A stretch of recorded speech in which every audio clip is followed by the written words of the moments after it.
Badlands. Explain those Badlands. That's a hell of a name.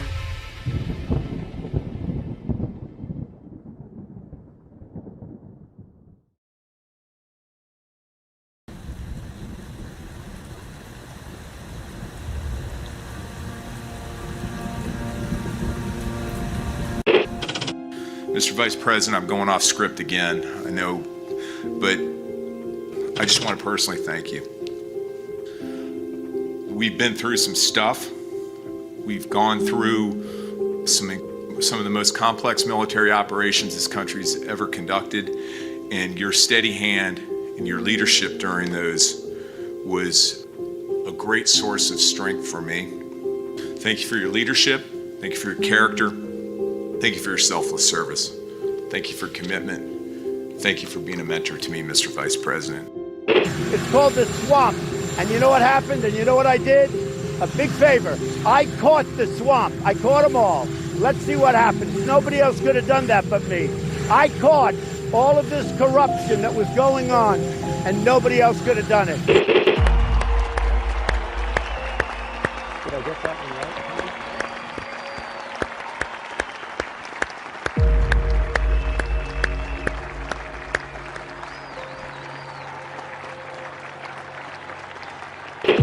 Every 4 years, we gather on these steps to carry out the orderly and peaceful transfer of power. Today's ceremony, however, has very special meaning, because today we are not merely transferring power from one administration to another, but we are transferring power from Washington, D.C., and giving it back to you, the people.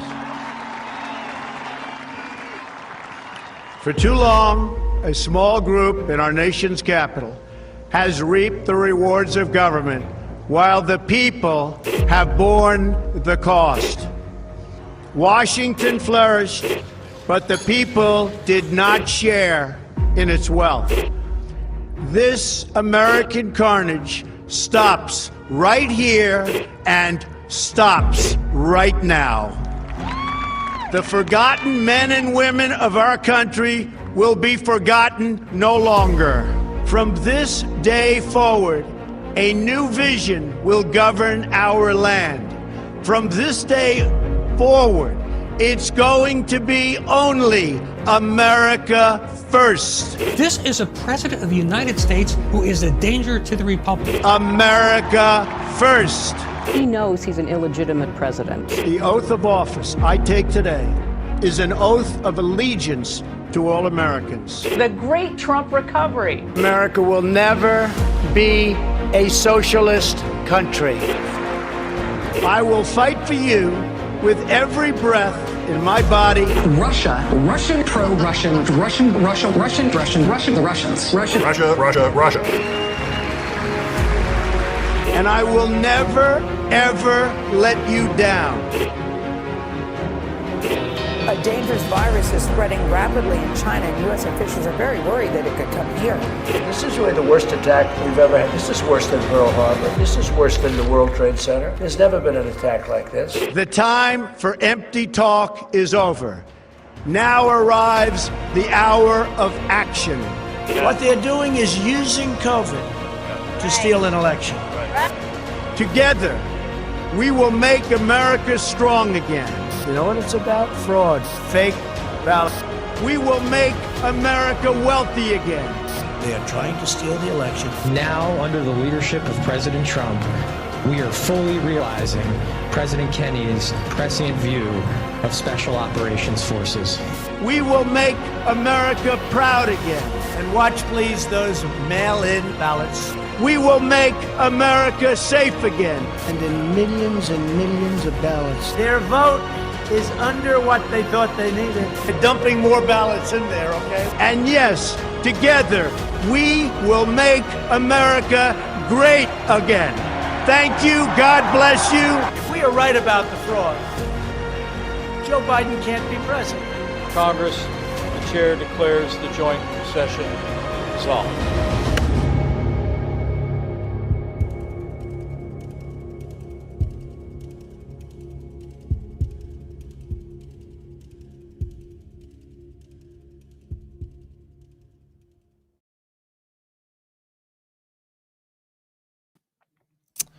Well, good evening, everybody, and welcome to the Wednesday edition of the Devolution Power Hour. As always on Wednesdays, and unfortunately, I'm joined by Burning Bright. Burning Bright, how are you doing, sir?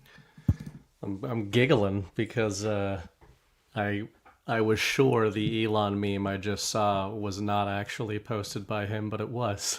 So, what you mean? Share with the class, if you will.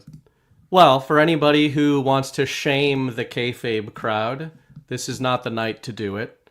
I'll shame anybody whenever I want, Burning Bright. What color shirt are you wearing? Elon Musk himself reposted this meme. Close your eyes, bro. Okay, bro. What you see, bro. Nothing, bro. He posted That's this? my world with it. Elon Musk posted this. He retweeted it. Okay, so he retweeted it. Gotcha. But yeah, that's fine. So breakup canceled. We'll get more into that probably later because I think there's a lot of signal around the fact that the breakup was canceled during the Saudi Arabia visit. But yeah, a good day for, I don't know if anybody in our audience actually believes Trump and Elon were for real broken up, but there's a lot of normie MAGA out there who definitely did. Yeah, I mean, I would say the kayfabe crowd is having a mixed day with the Comey stuff, but with Elon, for sure. Devil's advocate, though, they could just be drafting off each other. I feel like sometimes I have to play devil's advocate, and sometimes that makes people mad at me, but I'm going to do it anyway. But that's I do fair, but Elon is a specific thing. I'm pretty with you and Chris with a lot of elements of kayfabe. I think it gets applied too liberally, but it's not like we're just looking at Elon Musk and Donald Trump's behavior. We're looking at DoD contracts going back a decade and the fact that he is very literally spearheading a technological push into the golden age that Trump is bankrolling. So it's like, I mean, that's some big drafting. If Trump is like, I'm going to build your company into a massive powerhouse, to draft, I don't know. It stops making sense, I think, with Elon. Yeah. Still have to play devil's advocate, though, just for the sake of it. Yeah. I don't even want to right now because I feel retarded tonight. I feel like last week you were retarded. I feel like tonight I'm retarded. Yeah, that was weird. A busy that was day. Definitely stroke symptoms. Yeah, going on. But that's okay. It should be this should be an interesting episode. We have a new video from the fourth psyop group. We're gonna go over that, dissect it, decode it, all the things. We have Epstein updates, but really it's not updates at all. It's back to square one. So that'll be, I guess we'll talk about it, see what happens. We have the Comey case, which I think is going to walk. That'll be fun. We have the Crown Prince, Mohammed bin Salman. He's at the White House yesterday. They're all broing out. Great stuff. Economic deals, you name it. It's been happening the last 24, 48 hours, whatever. It's been a shit show in the info war, but that makes it fun sometimes. Yeah, and we've got the confirmation of one of the main theories we've talked about on the Power Hour for 3 years now. That being the eventual peace deal between Russia and Ukraine, looking an awful lot like the original one. Obviously, it's not done deal yet publicly, but there was big reporting. Yeah, there's big reporting this week by the media. Of the fact that none of them are involved in the deal, and the deal is probably going to look identical to what we said it was going to look like 3 years ago. So how many points to this peace plan? 28. Oh, man, Mel Gibson trolls are back in the chat. We haven't seen them in forever. Oh yeah, that brings me back. Funny. I'm already rocking. I did have a sick decode last week though, so the one of yourself. Yeah. That was pretty sick. I'm glad that the driving horse has become a bit of a thing. I think it works, and if one thing came out of my little stroke, it was that. Yeah, we haven't gotten a t-shirt yet, so it's not really a thing quite yet, but we're close. One of these days. I'm going to start the show off with a couple of our sponsors, and then I do have to do a little bit of housekeeping, unfortunately. You'll see what I mean in a second. And then after that, I think we should start with the fourth SAP group after we do the housekeeping stuff. So let's start it off. And know what? I didn't even get. Chris in chat said that he is Mel Gibson. I saw he's coming out with a new movie. Chris? No, yeah, Chris. No, Mel Gibson. Mel Gibson. It's like Hunting Party or something. He's kind of in the Nicolas Cage era of his career, if I'm being honest. You might see him in something big. You also might just see him. Is he doing that many movies? Direct to DVD type of thing. Like they don't make DVDs anymore, but they do for Mel Gibson and Nick Cage. Yeah. Is that like a form of money laundering, like book deals? But now they're like straight to DVD? Book deals certainly are. So yeah, I wouldn't be surprised if there's some of that going on in the home video market. Yeah, I don't know. I really don't think Mel Gibson is quite to Nick Cage level. That's an astounding number of films. That's true. And I don't think Mel Gibson's like one a year, maybe two. Just in terms Nick Cage of is some like of the one quality, a month. Like there are more than there used to be that you would find in that big bin in Walmart that is either full of DVDs or like bouncing STDs. balls. Oh, bounce Yes. balls. Yeah, they still have Probably those. both. They still have those DVD container things. Yeah. At least North Dakota does. They probably still sell DVD players here in North Dakota. Anyway, let's get a quick word from our sponsors. First up, we have, who do we have first? Ooh, we got Chef IQ, and this is a good one because we got some turkey cooking coming up. Thanksgiving is next week. Crazy to think it's already November, but next week. Do you have a funny or stressful Thanksgiving turkey moment, guys? Anybody? Bernie, I do. You do? Let me hear it. Yeah, should I say? So I think this was last year. My dad's like pretty smart about stuff when it comes to not, killing all of us. But he had a brain fart in a moment last year or the year before, and my brother saved the house. He was cooking a turkey, and the tray under it, was full of drippings or something, and he used a tray that was too shallow, and it started to spill down into the guts of the oven, and there was an oven fire. And my dad grabbed a big pot of water from the sink and was right about to throw it on the fire, and my brother grabbed him and then stopped him and then grabbed flour and threw that in the oven, and it stopped it. And my dad was like so mad at himself because he's like a camper. He's like a blue collar guy. He knows not to do that, but the moment got to him and he almost made the biggest grease fire faux pas you can make. That's crazy. There's usually one person watching who does not know that, but just as an FYI, do not throw water on an oven fire or a grease fire ever. Don't throw gasoline on it either. Those are two things you don't want to throw on fires, grease fires. But yeah, so turkey coming up, Turkey Day. Cooking Thanksgiving is high stakes, as Bernie Bright's dad now knows. It feels like one dried out turkey or one house grease fire can ruin it all. That's why I love cooking with the Chef IQ Sense. This wireless cooking thermometer takes the guesswork out of holiday cooking. The USDA says turkey's got to hit 165 to be safe. Your eyes can deceive, but Chef IQ ensures you hit that perfect temp every single time. Whether you're roasting, grilling, pan-searing, even smoking the turkey, it's got you covered, and it couldn't be any easier. Just insert the sensor, tell the app what you're cooking, then sit back and relax. Chef IQ Sense tells you when to flip, take it off heat, and even how long to let it rest. Basically, it's like having a personal chef watching the stove so you can hang out with your guests. No more oven peaking, no more dried out turkey, just perfectly cooked meals every single time.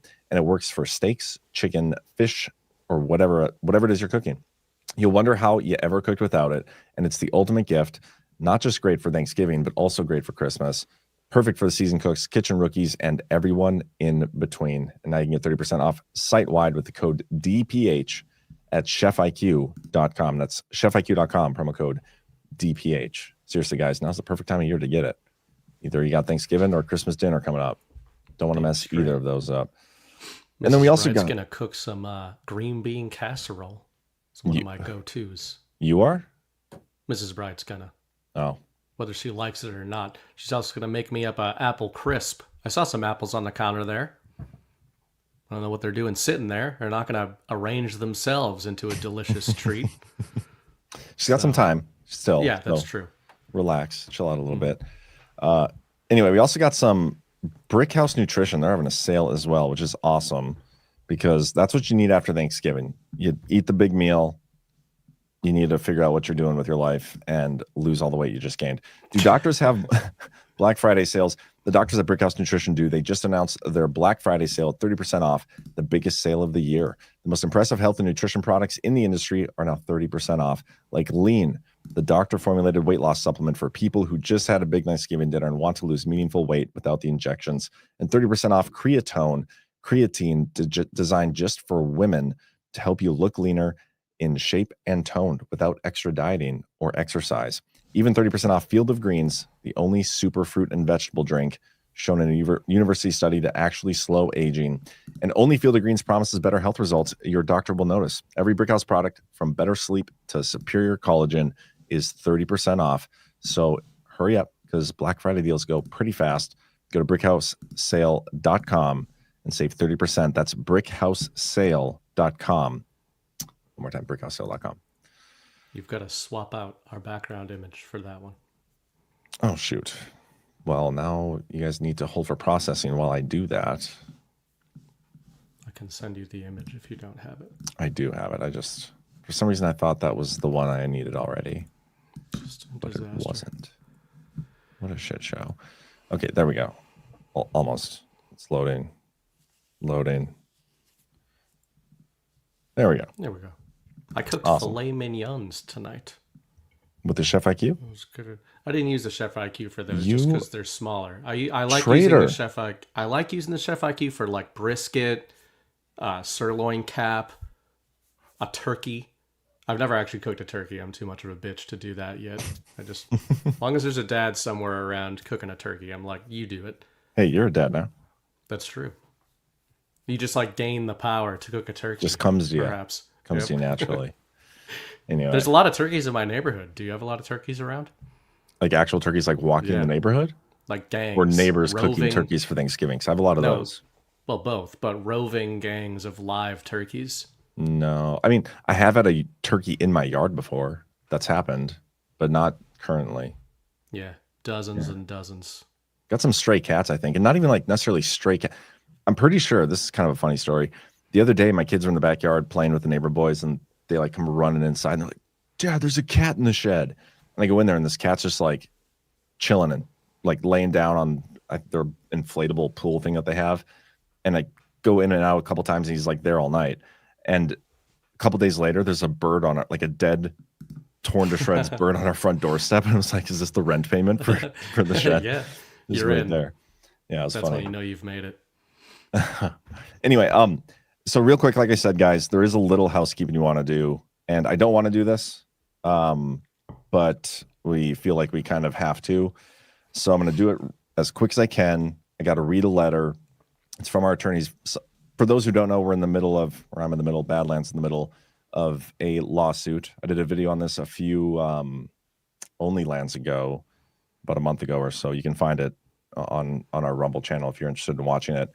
I don't want to have to update you guys on the case as it goes, and I'm not planning on doing that, but there is a situation that has developed, and we don't know how many people in our audience this has affected, but there are members of the audience who have been getting letters from Miss Brenner's attorneys, and the letters themselves are, I'm just going to read what my lawyers told me to read. Okay. So this is for Cameron Powell, my attorney, November 19th, 2025. The subject, litigation hold preservation demand sent by Fraser Law in the case of Megan Kate Brenner versus Jonathan John Herold et al. Dear Badlands community members, we represent Jonathan John Herold and Badlands Media LLC in Megan Kate Brenner versus Jonathan John Herold et al. Pending in the Superior Court of Arizona, Maricopa County. By now, many of you have received a demand letter, either a 4-page letter or a 526-page packet of documents from Fraser Law PLLC on behalf of Miss Megan Kate Brenner, aka Kate Buckley. For your ready reference, we have attached the 4 pages of the litigation hold preservation demand referenced in their packet. I'm going to be posting this publicly, by the way, on social media tonight or tomorrow morning, depending on how late the show goes. So you'll see this whole thing. It'll be posted. It appears that this letter demand was sent to intimidate the recipients, suggest that the recipients are implicated in the lawsuit, and convince them that failure to respond to the legal notice and produce their records to Fraser will result in severe penalties. That's in quotes. Not surprisingly, the letter demand has caused confusion and alarm. Some recipients have even understood they were being sued. However, against a person who is not a party to the lawsuit, a preservation demand is not legally enforceable. Rather, if Fraser Law wants you to preserve and produce documents, they need to send you a subpoena. There are no shortcuts. You do not, as the demand letter states, have an obligation to A, call Fraser Law ASAP, B, furnish contact information or evidence by a specified date or any date at all, or C, provide a written certification within 10 business days that a litigation hold has been implemented. Fraser Law's suggestion that you could be subject to severe remedies, including monetary sanctions and attorney's fees, is also false. Your cooperation pending a subpoena is entirely voluntary. Arizona Rule 37E, cited in the demand letter, is applicable only to a party in litigation, and Fraser Law's assertion that it applies to you, the non-party recipients of this demand letter, is false. Further, the demand letter misleadingly characterizes Brenner's claims in the lawsuit as established facts, thus also effectively demanding recipients' acceptance of facts that the recipients may or may not believe to be true. We are not your lawyers, and this letter is not legal advice, but notice to you regarding the actions we are taking on behalf of our client, John Herold, in connection with this improper demand letter. Specifically, we have sent correspondence insisting that Fraser Law send a follow-up letter to the recipients of the demand. I'm going to switch pages here. Of the demand letter, acknowledging that their demand letter was inaccurately represented the recipient's obligations. If Fraser Law refuses, we will ask the court to oversee the case to enter a protective order compelling it to do so. Sincerely, Cameron Powell, Joe Larson, Gary Schuster, Gregory Wen, and Alex Culloden, the local counsel on the ground. So I just had to read that. I don't want to comment on it. I don't want Burning Bread to comment on it either. Just if you get a letter in the mail from Miss Brenner's attorneys, you know, we refer you to this, and that's kind of all I got to say. So, yep. Moving forward, let's discuss the new fourth SAP group video. So I'm super pumped about this because just like 4 days ago, or it wasn't even that, it was like 2 days ago, I put out a post saying, yeah, here we go. Let me just show this. November 16th. What's the date today? The 19th? Yeah. Yep. So November 16th, I put out this, and it says the fourth psyop group has started a podcast, and it was Phil Scarborough, the guy who made the intro video here, who pointed me out to it. So watched a little bit of it, real boring. I was like kind of excited, hoping it was gonna be something really cool, but it was not. It was kind of a rug, but it was still interesting. It was notable. At the very minimum, it was notable. To us, it was a rug. Yeah. Even though there's a bunch of people who like responded, who were like, "That's nothing." It's the same people who've been decoding the fourth SAP group for like 4 years, or like, "Oh, that's not big." Whatever. The content-wise, it was not a big deal. The fact they did it was notable. Anyway, they have now got a new video out on their Instagram, which I think is super interesting. Let me play this for you guys. And Burning Bread has not seen this yet. No. I've seen snippets from it, so I'll watch it. We're going in raw. It's got the 17 in there. Notice that right away. Minute 17. Yep. Well, I don't know if the actual Instagram video is a minute 17 long. I don't know how to work Instagram and figure that out. Not on my computer anyway. Shows you on Instagram. But anyway, let's watch this together. Maybe watch it twice. There is some clips from their old videos, but there's some new stuff in here too, and some stuff that's pretty exciting. So take a listen.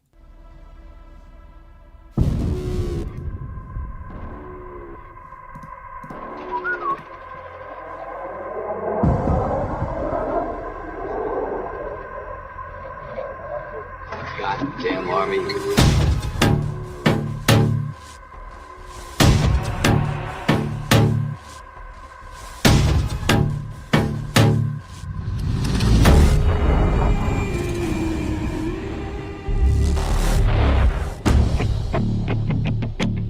There's another force applied in combat that we generally don't think of as a weapon of war. That weapon is words.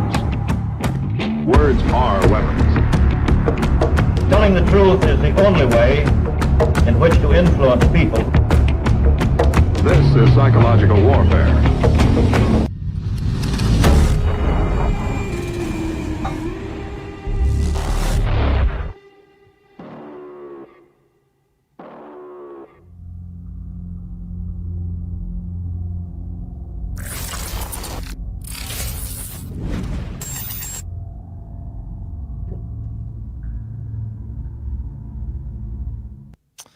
Pretty baller. I love their videos. Good. They get a great aesthetic. Yeah, they do. There's one Quality clip editing. that really stands out. G Money pointed this out. Mm-hmm. Where is he? It's like really difficult to find. Right there. There it is. Pepe. Pepe is on Apache. We're not sure what it says. I tried finding this. It's probably 2nd Civil Affairs Battalion, but can't be sure. None of the AI can find it either. But that's crazy. They have Pepe on the whatever the ghost the ghost is. Mm-hmm. That's pretty nuts. Like, this is G Money pointed out. It's right near the section where they say words are our weapon. I don't think that's true. This is at the outro. Oh, okay. Well, either way, the video says words are our weapon or are a weapon. And obviously in the context of psychological warfare, that makes sense. But I don't think it's a stretch these days. If you want to go down the rabbit hole of Bitcoin as counterintelligence, counterinsurgency rather, and as a military weapon, seed phrases, words. I don't think that's too much one way to look at it. Not a stretch. Definitely the Bitcoin angle. The Bitcoin guy's definitely going to look at everything through the lens of Bitcoin, and yeah, for sure. That's what you choose to do. Then he's spot on. The whole thing I think is just interesting. It's right in line with what we've been talking about for a long time. What psyops are, what we think Trump has been trying to do to break us free from the psyops, and he's using psyops to do it. And the Pepe the Frog thing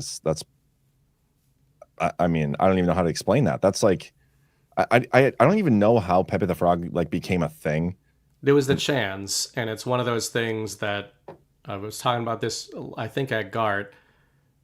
It actually used to annoy people on the Chans that everybody in the truth community started saying like that was a truth community thing, because it was not. Pepe the Frog is like the mascot of 4chan. Gotcha. That's where it came from. And, isn't that the thing? Like, I was never on the Chans, but yeah, everybody who describes it was like basically like porn everywhere. It turned into that, and it turned into porn and gore, which is horrible. So my opinion is that the Chans, you could always find that stuff on there, but you kind of have to go looking for it. But really, like, it was more about shit posting. There was a board called Be Random that was like where pretty much all good internet memes came from. They started in the primordial goop of the B board on 4chan back in like the 2008 to 12 era. Goop. Yeah. And then, 2 years later, you'd see them filtering through like your aunt's Facebook group or something like that. But yeah, in terms of the porn and the gore, after the drops began on 4chan, and they migrated after a while, I don't remember exactly when, to 8chan. And the stated reason for the migration was that counter intel, the bad kind, was flooding the Chans with slop, basically to demoralize people. And that may sound ridiculous, but I was there before Q and then after Q. I actually, ironically, didn't see the drops on the boards as they were coming out. I saw them like 4 days later. What were you doing on the Chans then, bro? I just wasn't in the right area. I wasn't looking at that. I was always looking for the memes. So I didn't see that until a few days later. Ironically, it was the Saudi purge information that got me to take Q seriously. But you could, if you were on the Chans pre-Q and then post-Q, you could see a marked shift of all that slop flooding the boards. So I think it absolutely was the result of people just trying to demoralize anybody who was going there. And I mean, I stopped going there. There's no reason to go there anymore. It's a horrible place. Yeah, never been there. I do want to watch this one more time, just for everybody. I think second watch is always worthwhile. It's only 1:17 long anyway, but if anything else sticks out. There was one part in there where the guy is like something about telling the truth, and I want to get that quote accurate before we comment on it, because I thought that was interesting. So one more time.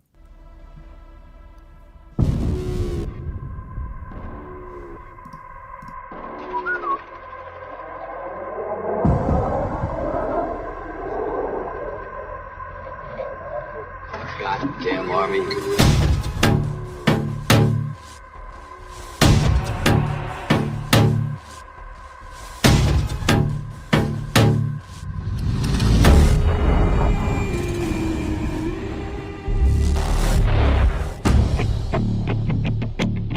there's another force applied in combat that we generally don't think of as a weapon of war. That weapon is words. Words are weapons. Telling the truth is the only way in which to influence people. That right there, before we even finish it, I just want to make sure I get that quote right. Telling the truth is the only way to influence people.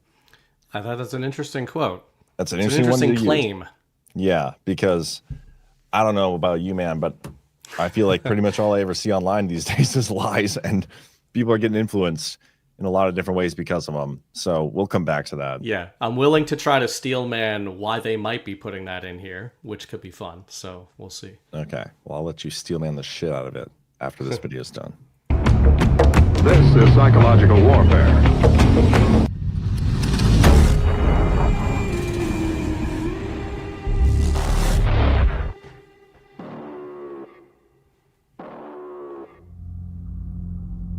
So good. Yeah. Yeah, these are all supposedly recruitment videos, which I don't even know if they. Oh, they do. Yeah. Go I'll Army. give you the link there. Yeah. I feel like if you apply to be a psychological warfare guy, they should just take that and be like, not this guy. No. So that's kind of like, I want to loop that into what my impression was of that quote, because that stood out to me as well, right? On the surface level. And if you think we're overanalyzing a fourth psyop group video, it's like, well, we are, but I mean, what do they want, right? Like, you're saying you, the military, are like, this is the unit of advanced psychological warfare. We're everywhere. Everything has meaning, blah, blah, blah. Well, we're going to analyze what you're putting into your videos then. So on the surface, people are obviously influenced by lies all the time. That's the whole reason for propaganda. That's the whole reason for psychological warfare and psyops, right? People are obviously influenced by lies. I don't know who that was, that quote. I'm sure some people in chat know who that was. But why is it in there? It feels like, I mean, if you just take it on surface level, this video is a recruitment video, as you said, right? Another way to look at it is it's a rallying video.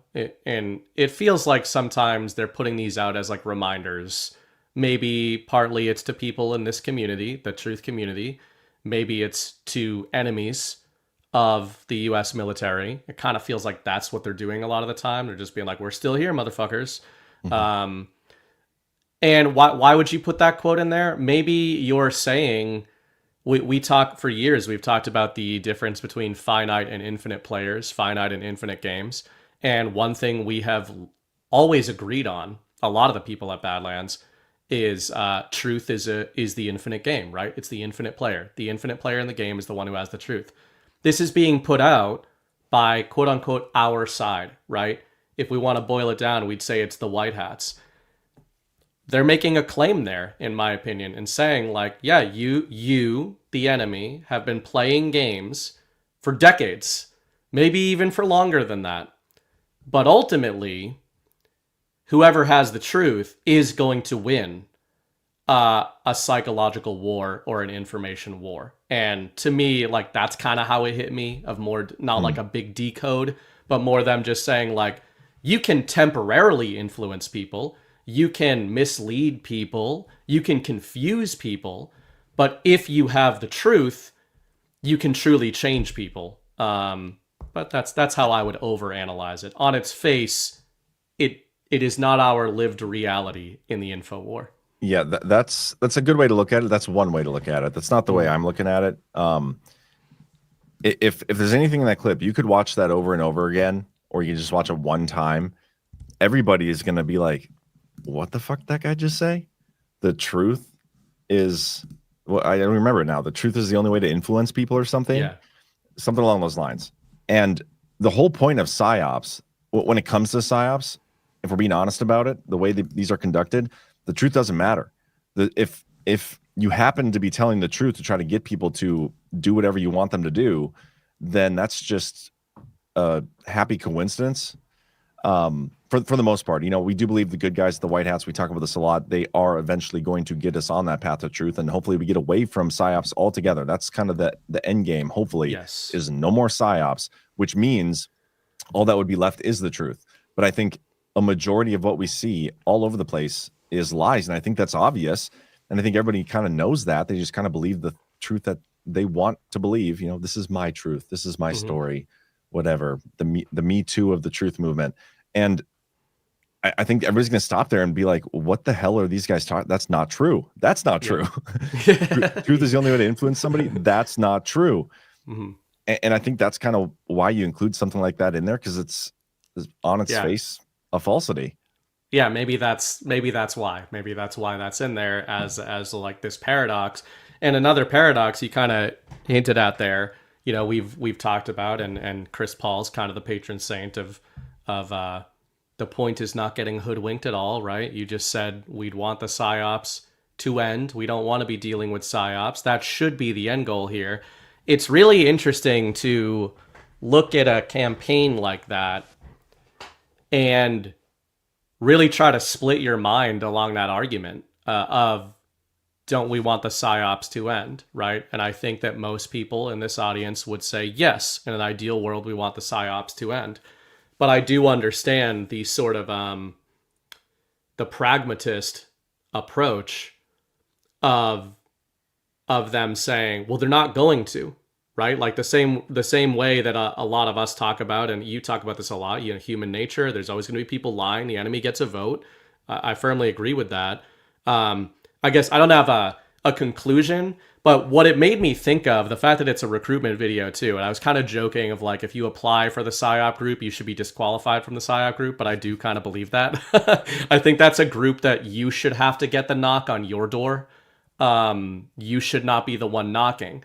And I think that there's some truth to that, because do we want people who want to engage in espionage to be the ones engaging in espionage? To your earlier point, what is espionage by definition? Even if it's used for good, it is secrecy and lying, which are repugnant I said psyops, in a free not espionage. But espionage is what you are doing from like a military perspective, which includes psyops, right? Like you're kind of, I would say that's a form of espionage. It's information espionage, maybe. I think I disagree with you on that, but okay. I see where you're going with it. It's dishonesty. Yeah. So use whatever word you want. Take espionage out of there. You want to be if I want to put a positive note on it, I'd say you want to combat enemy lies. And I think that's mostly what people who join something like that want to do. But the point we always make on the Power Hour, if you don't think that the good guys are engaged in psychological operations, which includes lying at times to be strategic, it's kind of funny how many people react emotionally when we say that, sometimes in our audience. But then in a different conversation, they will repeat disinfo is necessary on a loop, right? So you don't get to have it both ways. You're either an adult who recognizes that the Patriots lie to us all the time, even if they're doing it for good reasons, or you don't. And the question is, in the modern world, in the world in general, with human nature being what it is, do the good guys perpetually have to lie? Is there any kind of end state we can get to where these kind of psyops are not necessary, even the good ones? I don't know. Yeah, and another like you said, the end game there. Once you recognize that everything's a psyop, and there's been a lot of discussions about this. I've been talking about it a lot anyway in my shows recently. It's whether or not you choose to participate in that, and if you do, if you like accept it, if you let it modify your behaviors and your engagement, and especially your emotions when it comes to the information, then that's on you. Like you get to choose how you participate and react to the information that you are consuming. But I do want to go to my part 22 of my series real quick, because I think this is important. And there's one psyop in particular I want to discuss before we get on to our next subject. Irregular warfare, which again, if you don't understand the significance of the video we just played or the fourth psyop group, I would encourage you to go to devolution.us. The link had to change. Freaking Cloudflare. Yeah, did you ever figure that out? They could not figure it out. We went back and forth with GoDaddy for like over a month and a half now, and they can't get the website back up. And so we just migrated it over with the same Cloudflare, like the back end side of things. It's just the domain. We own it, but for whatever reason, because my card expired and the link, therefore, like the payment expired on it for like a day, for whatever reason, we can't get the website back on. Whatever. I don't know. It's too technical for my brain. Anyway, part 22, devolution.us. We talk about their first Ghost in the Machine video, why it was so important, how it ties to like the Trump administration, their history. There's a lot of stuff related to psychological operations that Trump put in place, that Ezra Cohen-Watnick was part of, that Christopher Miller was part of. All these key players in implementing devolution have an irregular warfare background. Christopher Miller has a military information support operations background, which is psychological operations. They changed the name because they're gay way back in the Obama administration. But anyway, this right here kind of says it all. Irregular warfare is a struggle among state and non-state actors to influence populations and affect legitimacy. Irregular warfare favors indirect and asymmetric approaches, though it may employ the full range of military and other capabilities in order to erode an adversary's power, influence, and will. It includes specific missions of unconventional warfare, stabilization, foreign internal defense, counterterrorism, and counterinsurgency. Cohen, as G Money loves to talk about, related activities such as military information support operations, which is psyops, cyberspace operations, countering threat networks, counter threat finance, civil military operations, and security cooperation also shape the information environment and other population-focused arenas of competition and conflict. And also at the end of this article, I talk a little bit more about narratives are at the center of irregular warfare. Psyops, guys, like the biggest psyop I currently see ongoing is this whole America First psyop. And I put it the other day, and again, if you watch my show every day at 1 p.m. Eastern, this has been a focal point.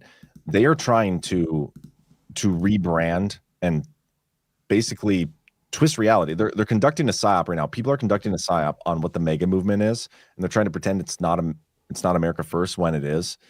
And understanding, once you recognize the psyop, like, you can't unsee it. And if you just think back to 2015, 2016, everything Trump's campaigned on, everything he's done, everything he's working towards doing, understanding the big picture, even though I'm critical very often of what's going on, a lot of the times I feel like I have to do that because nobody else likes to. I like to speak about what I see, but I do understand the bigger picture of the things Trump is putting in place. And so I can see it both ways. I can see that, things aren't what they say they're going to be, but I also see the path to get there. And I'm good. I'm content. I'm happy. I'm not blackpilling. Blackpilling is seeing an obstacle and not being even willing to try to overcome it. I see an obstacle and I see a way around it. Like, we're good. But the psyop is trying to capture the people that have blackpilled or on the verge of blackpilling and like, oh, I didn't vote for this, even though elections are fake, whatever. They may not understand that. They want to recapture those people and split them off of Trump's base for whatever future op they want to do in the future, like whatever it is. Maybe they do steal enough seats in the midterms and they want to try impeaching them and they have enough of a fabricated consensus or whatever to try convict him. I don't see that happening. I don't think it's possible, but who knows? Anything's possible, whatever their op is in the future. Right now, their goal is to delegitimize Trump in every way possible. This is one of them. The Epstein files is one of them. I could probably go through a whole list of more, but it's bogus. It's bullshit. This is it's one of the tightropes that we try to navigate. When I say we, it's not just us at Badlands, but I know everyone in the audience and a lot of the MAGA base that are really direct in how they engage with the storylines, right? So people in this community know that there's an info war. They use terms like psychological warfare often, right? So these are like the shock troopers, as somebody like Steve Bannon would say. Chris Paul might say rangers, that kind of thing. We might say badlanders, whatever word you want to use. Those people are the most directly engaged in the info war. But there's a lot of MAGA people who don't know about the info war, but they still engage really earnestly with politics, right? Like Trump does an interview, they engage with the ideas, they engage with the argument. It's a very engaged politic.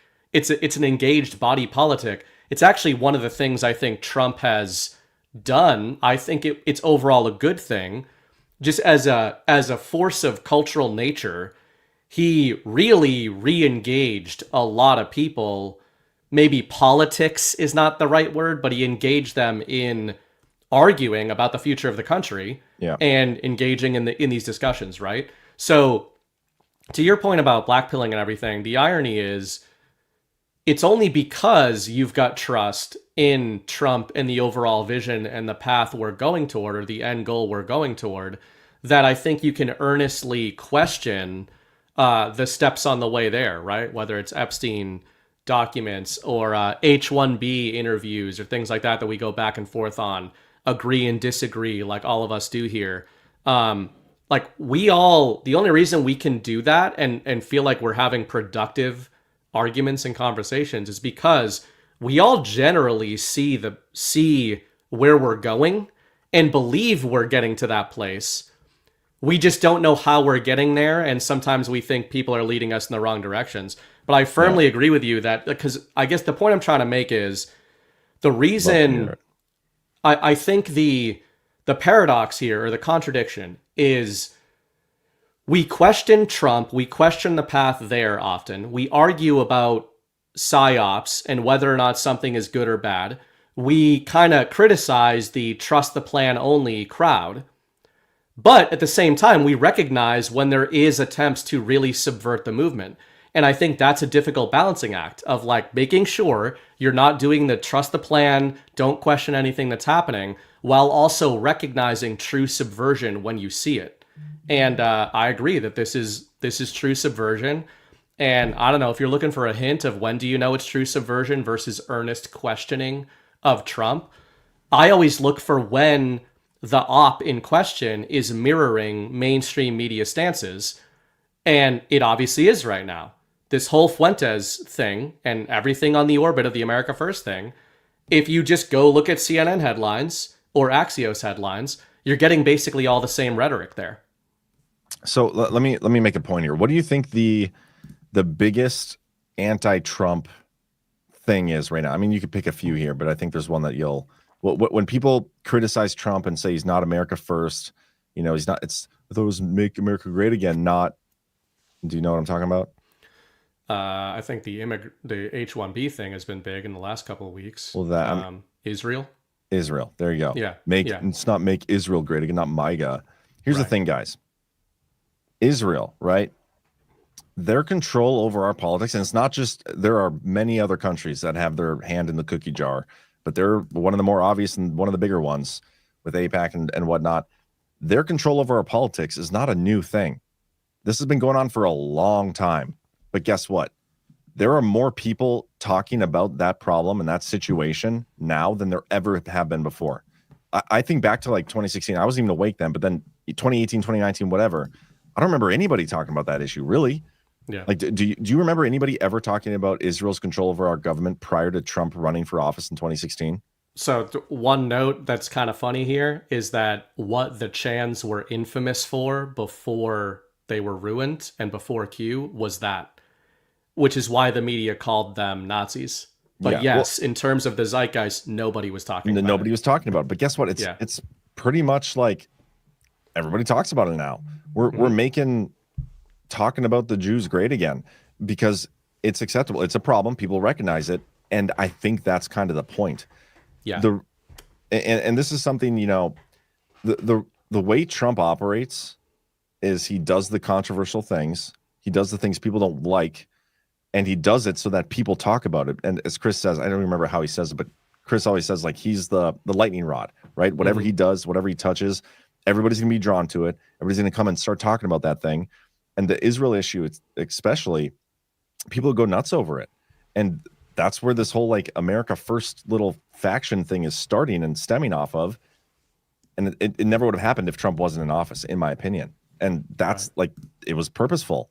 And so where we go beyond this, I don't know. But I think the more people discussing these issues, there are more people discussing what it actually means to be America First because of this America First faction. And that's all because of Donald Trump. Even though Donald Trump's movement, the MAGA movement, our movement, he's the face of it. Even though that movement is America First, people are like upset because of whatever reason. And now they're talking about it. And that's a good thing to be that's a good discussion to be having. This Thanksgiving, having the discussion about what it means to be America first, that's amazing. Yep. Amazing. That's what I think. Totally agree. And Chris just popped in the chat and said mainstream media is pushing Fuentes. And that's why on Sunday night I was talking about Fuentes a lot. Ghost and I were talking about Fuentes. I know some people, it's not about Fuentes. It's about what Fuentes represents, right? These people are symbols and ciphers in a mind war, just like Donald Trump is the ultimate symbol and cipher of America First or of MAGA. And if you're looking for, while the arguments about Israel are good, to your point, it's creating this sifting that we need to happen, this friction that was the whole theme of our last guard. There are tells of when somebody is not earnest, in my view, or when they're just bad for the MAGA movement in general. The reason I would single out somebody like Fuentes and why he's not questioning Trump in this earnest manner, in my opinion. And the reason I would say that is because usually if we are arguing about something Trump is doing, and I mean not even with each other, maybe we're on the same side arguing with what Trump is doing, such as the H-1B thing, right? If most people in MAGA are like, that's bullshit, man. Maybe there's some 5D chess there, but most of MAGA was like, that's bullshit. That most of MAGA doesn't then say Trump needs to get out of there. They usually are saying, Trump, I want you to change what you're doing to better represent me. Yeah. This is a good way to spot the psyops and the people that are trying to divide a movement.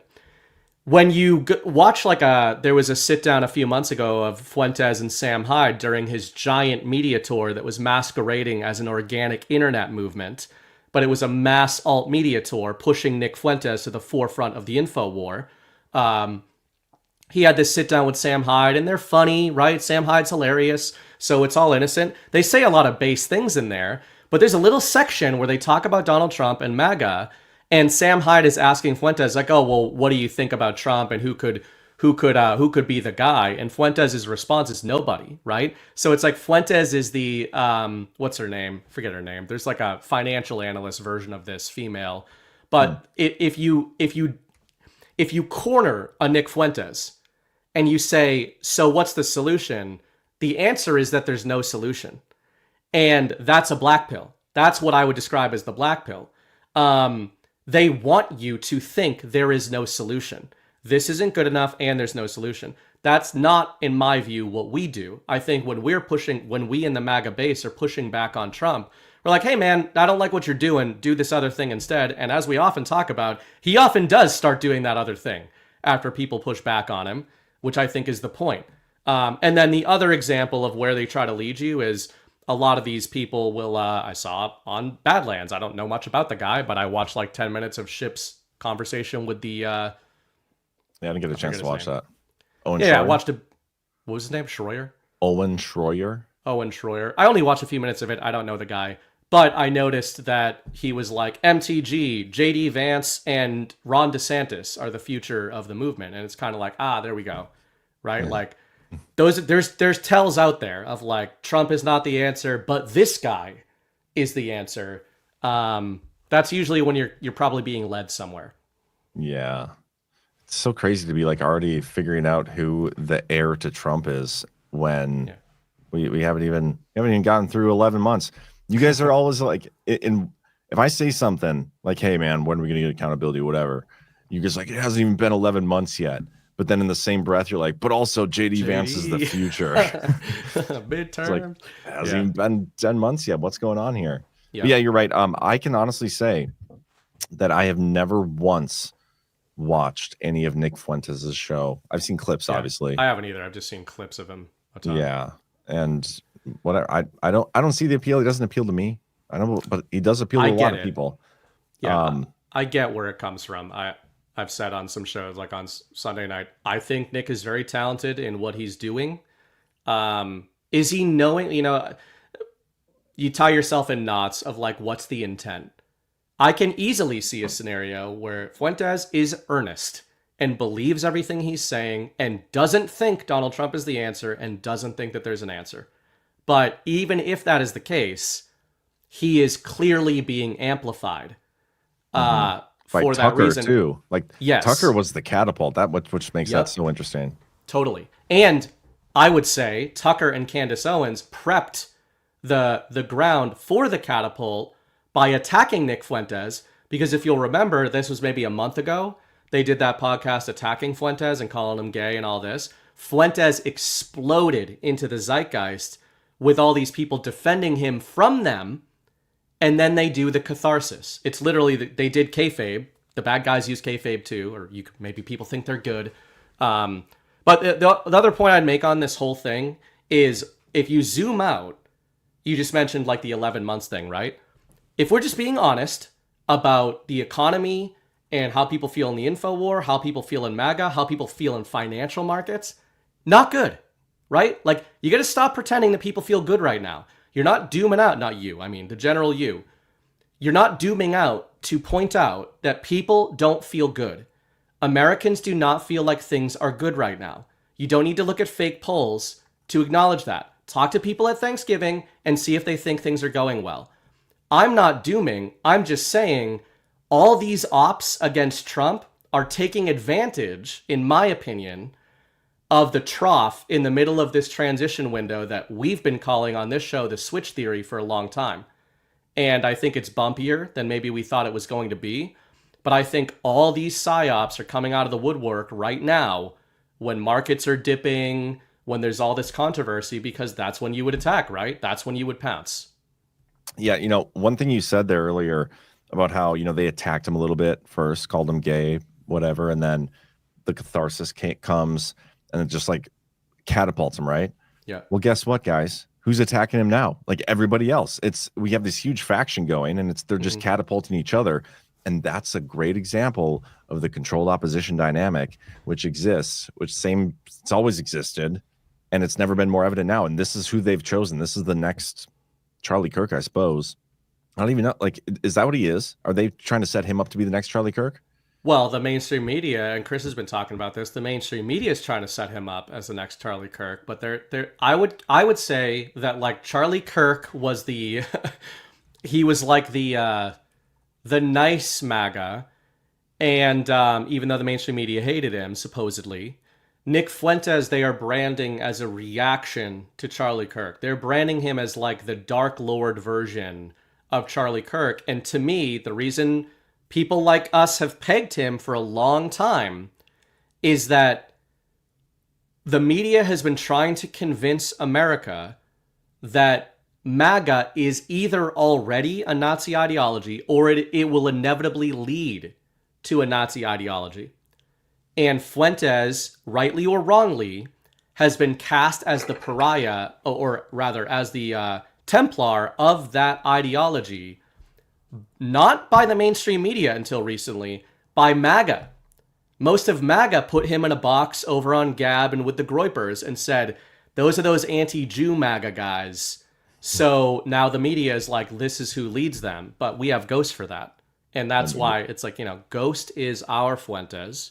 Yes. We pull him back before he goes full Fuentes. And, you should start calling him Ghost of Base Nick Fuentes. Ghost of Base Nick Fuentes. See how he's Nick Fuentes as he should have been. Could have been, yeah. Could have been. We really need to get Ghost on Tucker so we can catapult Ghosts into the zeitgeist. That's what we need. He'll bring a printout of his mind map. Yeah. Like, Tucker, hold on. Why can't I zoom in on this thing? look right here. You said this about the Jews, and man, that would so be funny. hilarious. Anyway, know what the one thing people aren't talking about though, now that Tucker and Nick Fuentes became friends, is how Tucker's dad and the whole CIA thing, that was a thing for a hot minute. It was like a week where he's like, oh yeah, I may have said that I didn't realize he was a CIA asset until his funeral, but then also I did say that I knew he was CIA the whole, that is a weird contract. Nobody's talking about that anymore. How we feeling about audience, about Tucker and the CIA thing now? Because I agree with you that it's almost like Tucker tried to fake lean into it recently to move on from that chapter, but it didn't help. I don't think. Somebody asked me the other day, I think it was when I posted MAGA is America first, the psyop is trying to make you think it isn't, or something like that. A couple of the responses okay, well, what about Tucker Carlson? You think he's a psyop? Yeah. Of course. Obviously. Like, Trump is everybody you see, if you're reading this, it's a psyop. Everything's a psyop. But especially these, we've been saying Tucker Carlson is a psyop for like 3 years. Sometimes he's going to say stuff that's super obvious. Sometimes he's going to say stuff that you like, but he's a psyop. They all are. It could be good. I'm open. I'm open, not good in terms of morally. They're assets. That's what I would call these people. I would say the most objective term to use for a Tucker Carlson, a Candace Owens, a Nick Fuentes, assets. And I know this community immediately thinks of Intel assets. I think that, you can say that that's the case with some of them maybe. But let's even get rid of that conception of the word asset. They are powerful cultural figures. I call them mind movers. Donald Trump, to your point, is a mind mover. These are assets to whichever side can guide them or bend them or amplify them in a way that represents a narrative that they want represented. Mm-hmm. And you're allowed to call Tucker Carlson or Nick Fuentes an asset while not necessarily, impugning his moral character. You could be saying like, hey, maybe this guy actually believes all the stuff he's saying, but you can be being used by figures that are trying to amplify you for reasons that you don't necessarily want to be amplified. And then there's the nefarious readings of it. And the point I was making on Trump and Tucker and the good side of this is I am open to the idea that, hey, maybe some of these people were assets and not doing what we want them to do. And then Trump does have some control over these guys. And that doesn't mean white hats in a skiff in Tucker Carlson's ear, but just generally speaking, like I could believe a conversation could happen where it's like, listen, man, you're going to want to stay out of this fucking territory and kind of bring people in this direction. And the thing about assets is that they have no loyalty to anybody. That can be good or bad. Yeah, the way I think these assets work, especially in like the influencer realm, is they take a bunch of money from somebody, or they're in trouble and they have to say something. Like you are given not necessarily a script, but you are given boundaries. Like you stay within this boundary, and we will give you all the views, we will give you all the money, we will give you all the things you could ever want. You just don't talk about the Jews or election fraud. Don't talk about election fraud. For a while it was don't talk about COVID. Like those are your boundaries. And as long as you do that, whatever, maybe there's more to that too. As long as you do that, you're fine. And you'll just continue to grow and be successful. And then you start getting your social media drama, and those are your frenemies. And that's the controlled opposition dynamic. And you have this whole network of people that are all on the same take, even though they may not even realize it, but they're pitted against each other. And that's how this works. And it's been working for a long time. And that is what we have to get away from, though. At the end of the day, we need to figure out. One of the things I was talking about on my show this week as well was we do need transparency. We're told this Epstein round, whatever this is, which we should transition to that here soon. We were told this is our transparency now. After 8 months, we're back. The files are back on Pam Bondi's desk again. Hurrah.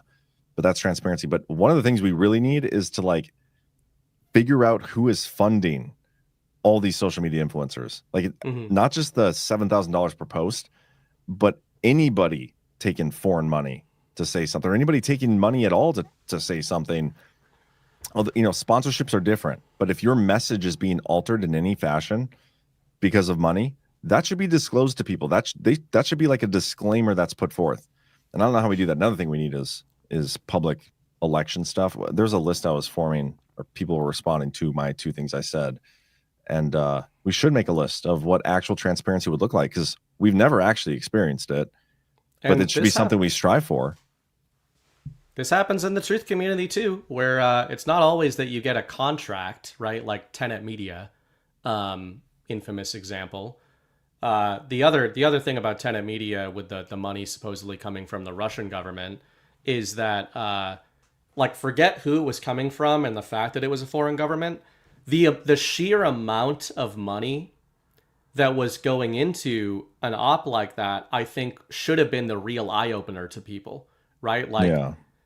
I think a lot of people don't understand when we've been like, oh man, up month, down month, or whatever. It can be tough in this business. It can be good, it can be bad. But some of these people, like the reason we talk about YouTube, and people will watch our shows and they'll be like, oh, well, your show did as many views as a YouTube show. It's like the Tenet Media thing showed you these real influencers, like, we don't want to be making that kind of money. Because if you're making that kind of money, that's not organic. That's not coming from ad dollars through YouTube or something like that, or sponsors. That's coming through a coordinated messaging campaign. Yeah. And in the truth community, it happens not necessarily on a contract basis. It just happens when sponsors align with you because you're doing trust the plan rhetoric. And maybe they've told you that if you don't do that trust the plan rhetoric, they will no longer support you financially. Like, this stuff happens in many different ways, is my point. It's not all, here's a contract and you are owed this money. It's maybe the money just doesn't come in if you start questioning a certain narrative. Maybe they message your supporters and tell them lies to get them to stop, supporting your show, leaving Rumble rants. That's happened. Yep, absolutely. So this stuff is everywhere on the battle space, and it actually loses you money, to try to be honest. Well, not maybe you. You know what? Not me. Yeah. If you're not, right. if you didn't know I'm a bajillionaire. Was it 500,000 a minute or a month? I forget. It's hard. It honestly like all blurs together at this point. Right. I can't even tell. Yeah. They say time is money, and for me, literally, time has become money. I can't even tell how much money I made by the minute or the hour or the second. It's all blur. Scrooge McDuck. Time is literally money at this point. Yeah. So, yeah, it is what it is. But yeah. Anyway, it's it's another reason. It doesn't always mean that there's money involved, but whenever you see people, the whole theme of the GART in Cocoa Beach just organically became friction and sifting and that kind of stuff. It's not new concepts around Badlands, but certainly been amplified. We just finally put a word on it. Like, we've been doing it. We've been living it. We just needed Chris, the co-founder, to brand it that way. And I was the one who said friction. Chris said highly frictional. Yeah. Just saying friction, anybody can say friction, but coming up with highly frictional. I created the word friction. That is co-founder status right there, man. That's true. I didn't read the co-founder. You're maybe like assistant to the vice president type status with just saying friction. Yeah, there you go. All right, I'll take that. But this stuff happens everywhere, and I think people always think it's like shadowy rooms and contracts being signed. I think with some of these outfits, it is that. Some of them, it's just like, it's people in the truth community that really pretend they don't like money, and then all their social media posts show that they really, really fucking like money, and they like doing things that cost a lot of money, and somebody pays for those things. So the next question should be, who's paying for those things and why? I'm your moderator, Chris Paul says. BB did create the word friction. Thanks. That may be true. Right. As the co-founder, he has the authority to codify that the assistant to the co-founder created that. We did create the word scissoring, spelt with the X logo. That's a new word. That's a new word. We co-founded that one together. A lot of breakthroughs happened down in Florida. Well, that happened on last Saturday's DPH, not in Florida. Were you even there? Were you even paying attention? Well, I had a stroke last week, remember? Yeah, that's true. Nobody was very sensitive about it. Totally misremembered. Rewriting history here. Speaking of strokes, we've been doing our fulfillment on our book campaign. So shout out to Mrs. Bright for doing all the work on that. That almost killed her. But how dare you? Don't you dare kill our event somebody from coordinator. Sweden messaged us today and was like, where's my book? So we were like, well, first of all, you're in Sweden, and it says everywhere that this was US only. But then we looked at the details, and they gave me $10 on the campaign, and we're like, where's my book? Just like, we tried to be really clear about this kind of stuff. So I don't know if it was a stroke type of thing going on, but like, just the logistics of that, of thinking that you could like do nothing and get something in return. Yeah, like for $10, it's like, yeah. The book costs me more than 3 times that to produce. Yeah. And then I got to get it shipped to me, and then I got to package it and then ship it to Sweden. And I'm going to do that for $10, but hey, more than I would have thought. We're very confused by how money works and just I feel like you like didn't do this Kickstarter well, because all I hear is like confusion. Well, it could be that I didn't do it well. It could be that there needs to be an education process. I will say the Kickstarter platform is gay and annoying, but if it says everywhere US only and also like the book is this much money. It literally says when you give a donation, like donate without a reward. And a bunch of people did that and then are like, where's my book? I sent you $10. It's like, it says donation, man. I don't know what you want from me. On that note, there are 26 of you that ordered a book and you have a book at my house and you did not give me your address. So you need to do that. They don't have to. They don't need to do anything. They're Americans. That's true. I'm sending all 26 of those books to Sweden. If you guys to that one guy. Yeah. You wanted one book for $10. You're getting 26. Or yeah, somebody's like Sweden socialists. They're like, this is what we do all the time. Speaking of, I don't know what you said there that reminded me. I think it was $10. You said $10. Stroke. Maybe that's what it was. Stroke. Because I had a stroke of genius. That, you know, we talk about ways to support Badlands media. You know, it's kind of been, all jokes aside, I am not a billionaire. 100 millionaire. Yeah. I said I'm going to be the world's first quadrillionaire. It's me and Elon Musk run a race to it. Right. He's got a little bit of a head start, but I'm on my way. No, but one of the ways, like, our creators we have a rev share. Okay, so a lot of the revenue pools that come in, they get split amongst creators. The boost is a great thing. Like, you can support the individual creators, but a lot of people are looking for a way to support the network as a whole. And we've decided to create an option for people. You don't have to do this, but an option for people who want to support monthly. The reason we're excited about it is because it can give us more, what's the word I'm thinking of? Stroke victim. Reliable. Yeah. It's more reliable. Like a floor. You know, like some months we get, maybe it's just because our content is so great. I personally think it's great all the time, but sometimes it's greater than normal, and we'll get more rants one month than we will the next month, or maybe it's because times are, we don't know. But in order to have like income that you can count on, trying to get these creators to do it full time, we created a monthly, recurring monthly type support option, kind of like a Substack, or even, by the way, Rumble. You can become a Rumble Premium subscriber now using our Badlands code. I've been told by Black Hat Destroyer. Badlands 10 is the code. So if you want to, next time you sign up for your Rumble Premium, make sure you guys use that so we get like $5 or something. I don't remember what it is. Anyway, if you go to the Badlands Boost option on our website, there's this little button here. Now, do you want to become a Badlander? And this is like the recurring thing. Co-founder. Yeah, everybody becomes co-founder with us as well. Yeah, we should add that in there. Badlander and co-founder. You can pick the support amount, your screen name, your message, and then the payment details. But it'll come out every month, and it's income we can actually account for or budget for, I guess. So, and the Substack, people that subscribe over there, is helpful. Always pumping that stuff out. Any of the recurring monthlies are helpful, but we also appreciate and you get to tell us when you do donate to us. People don't know this. When you do donate to us, it comes with a direct line, like a secret wire, that you can tell us our opinions for the show that night. So we are trying to. Sounds fun. We're answerable not to foreign governments, but to you guys. We will just repeat whatever your opinions are. You know, I've given my direct line to a few people. I don't regret them all, but some I do. Yeah. Not good. Some I do. Anyway, I don't need to comment on that. But some are great. Some people, like half the time, like my daily show, you know, when especially when I don't have time to go through the news, I get the stuff from people who just like send it to me. Like, hey, this is interesting. Like, oh shit, that is interesting. Let's talk about it.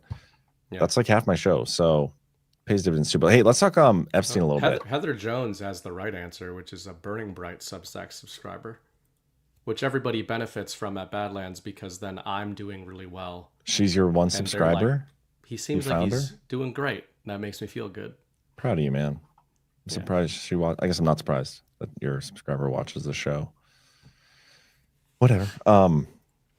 Why would I want to be a co-founder to a media company being sued for billions of dollars? That's a great question. Come on, guys. We got to spread. We need more. Spread the damages. Spread the wealth, guys. Spread the damages out. So if anybody wants to Everybody wants to be a co-founder when the getting's good. And then shit gets real out on the savannah and nobody wants to be a fucking co-founder anymore, huh?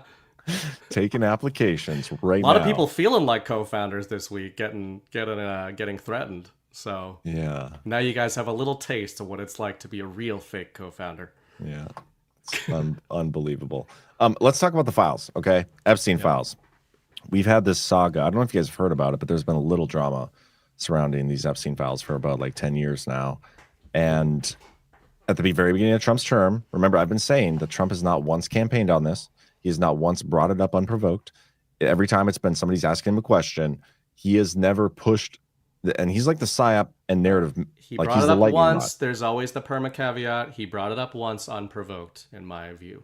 No, I disagree because you're talking about the CPAC instance. You're making a very big second order leap. I'm really not.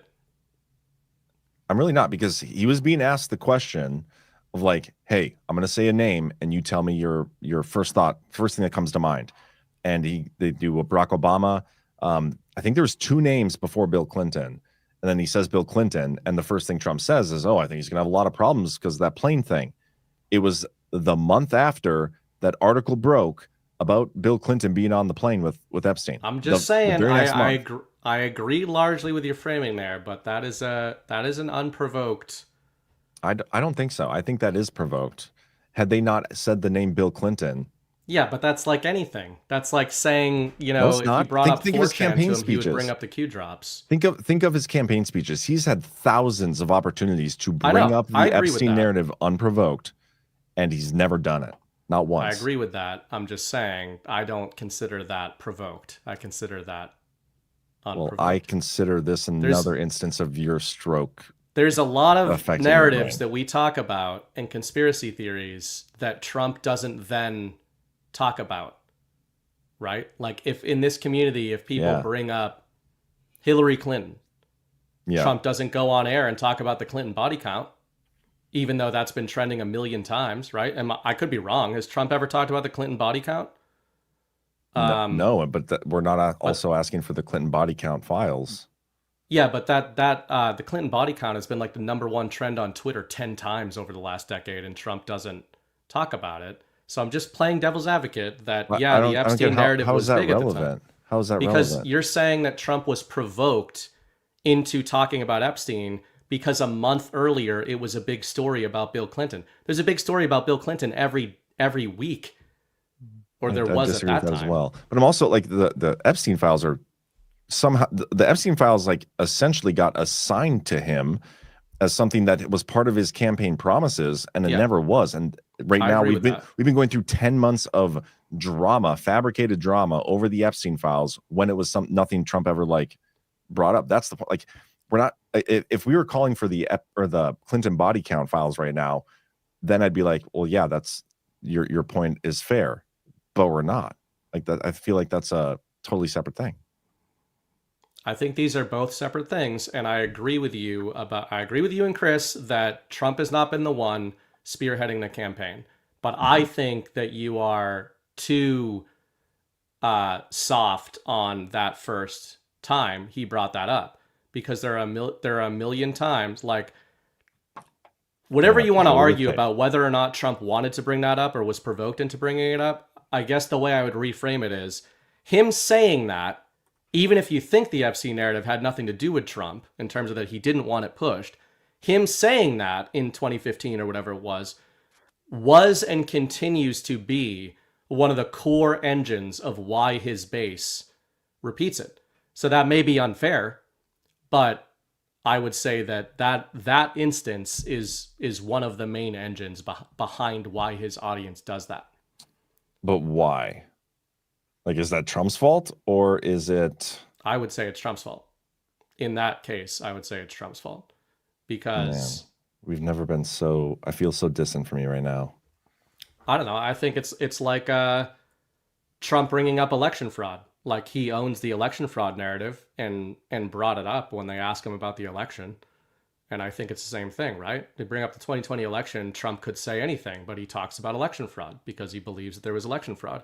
Yeah, Trump brings that up on his own though, also like all the damn time, all the time, like every opportunity. I'm saying it's different. I'm just saying I think there's too much of. Can everybody in the chat tell me I'm right, please? I just think there's too much of trying to be like play the opposite game when I think it's fair. Like I think you could look at that in 2015 from your perspective and say it was a mistake for him to do that. But if he was provoked into saying it, was it a mistake? Because it's been used arguably against him for 10 years. So in that instance, I would say it was a big mistake for him to say that. And he brings it up again after he's off the stage. He was asked about it. Was he asked about it in the back room? Yes, both of them, both times. He was not asked about it the first time. That is not true. That's what I have a disagreement with you about. He very literally was not asked about Epstein Island. We've been over this, and you agreed with me last time we talked about this. No, I agree with you that people have tried to assign it to him now. All right, let's just listen to the tape. Okay. Bill Clinton. Nice guy. Got a lot of problems coming up, in my opinion, with the famous island with Jeffrey Epstein. A lot of problems. Barack Obama. Incompetent president. Okay. You obviously, the American dream is wrong. Again, within like 2 weeks of, or 3 weeks, or I don't remember. I'd have to go back and look at when the story came out. But this was right after the story broke, and everybody was talking about Bill Clinton and the Epstein Island stuff. But if this is the only example of Trump pushing the Bill Clinton narrative, then I think I win. And I think as co-founder, we need to fire BB. What do you guys think? Let me know. Anyway, thank you for totally derailing my point here. Because I think it undermines your point. I think if you separate this out, it makes your point stronger. At the current time, I'm saying that this is an anomaly. Him saying it at the. Okay, I don't know how to. All right, let's just move on then. Okay. Well, let's. Trump making this is the only time Trump has ever pushed the Epstein thing. Back in February of 2015, before he's president, he has not once said it while he's president. Never pushed it. Whatever. This has been the big drama the last 9 months of Trump's presidency. We are finally getting the files. Allegedly, the bill that they passed has this in there, a part where it has to go to the attorney general's desk again, for her to go through them again, whatever these are, to find and make available in a manner that protects national security. Like this is the same. She's going to do the same review she already did. Maybe they're different files. I don't know. Is it different influencers or get the binders? I don't know. I kind of want to go and be offered a binder just so I can say that I turned a binder down. Yeah. I would love that. But I don't know. This whole thing is so... I literally feel like this is one of the better examples of a rerun that we've had. We're waiting on Pam Bondi again. Yeah. Yeah. We were waiting on her 9 months ago. I think I have the video. Yeah. On my desk right now to review. It's sitting on my desk right now to review. This is the video from January or February of this year. Yeah. But that's where we're at again. We're back. Yeah. We're literally back at square one. And so I don't know why people think it's gonna be different this time. And when it's not, what are we gonna do? Trump had his True Social post. We could probably read this. Yeah. Here we go. Yeah, that's a big one. This is his post after signing the bill. Went through the House, Senate, and now onto his desk. Jeffrey Epstein, who was charged by the Trump Justice Department in 2019, not the Democrats, was a lifelong Democrat, donated thousands of dollars to Democrat politicians, and was deeply associated with many well-known Democrat figures, such as Bill Clinton, who traveled on his plane 26 times, Larry Summers, who just resigned from many boards, including Harvard, sleazebag political activist Reid Hoffman, Minority Leader Hakeem Jeffries, who asked Epstein to donate to his campaign after Epstein was charged, Democrat Congresswoman Stacey Plaskett, and many more. Perhaps the truth about these Democrats and their associations with Jeffrey Epstein will soon be revealed, because I've just signed the bill to release the Epstein files. As everyone knows, I asked Speaker of the House Mike Johnson and Senate Majority Leader John Thune to pass this bill in the House and Senate, respectively. Because of this request, the votes were almost unanimous. The only one was Clay Higgins, but it was a principled no vote, he said, to protect identities or something. I don't know. Victims or something. At that point, like, if you realize that literally everybody in Congress is going to vote for something, and you're the one no per, like that's not a principle. That's an attention. Yeah, that's an attention vote, not a principled vote. Anyway, votes are almost, at my direction, the Department of Justice has already turned over close to 50,000 pages of documents to Congress. Do not forget the Biden administration did not turn over a single file or page related to Democrat Epstein. Is that the new thing? We're going to call him Democrat Epstein instead of Jeffrey Epstein. Nor did they ever even speak about him. Democrats have used the Epstein issue, which affects them far more than the Republican Party.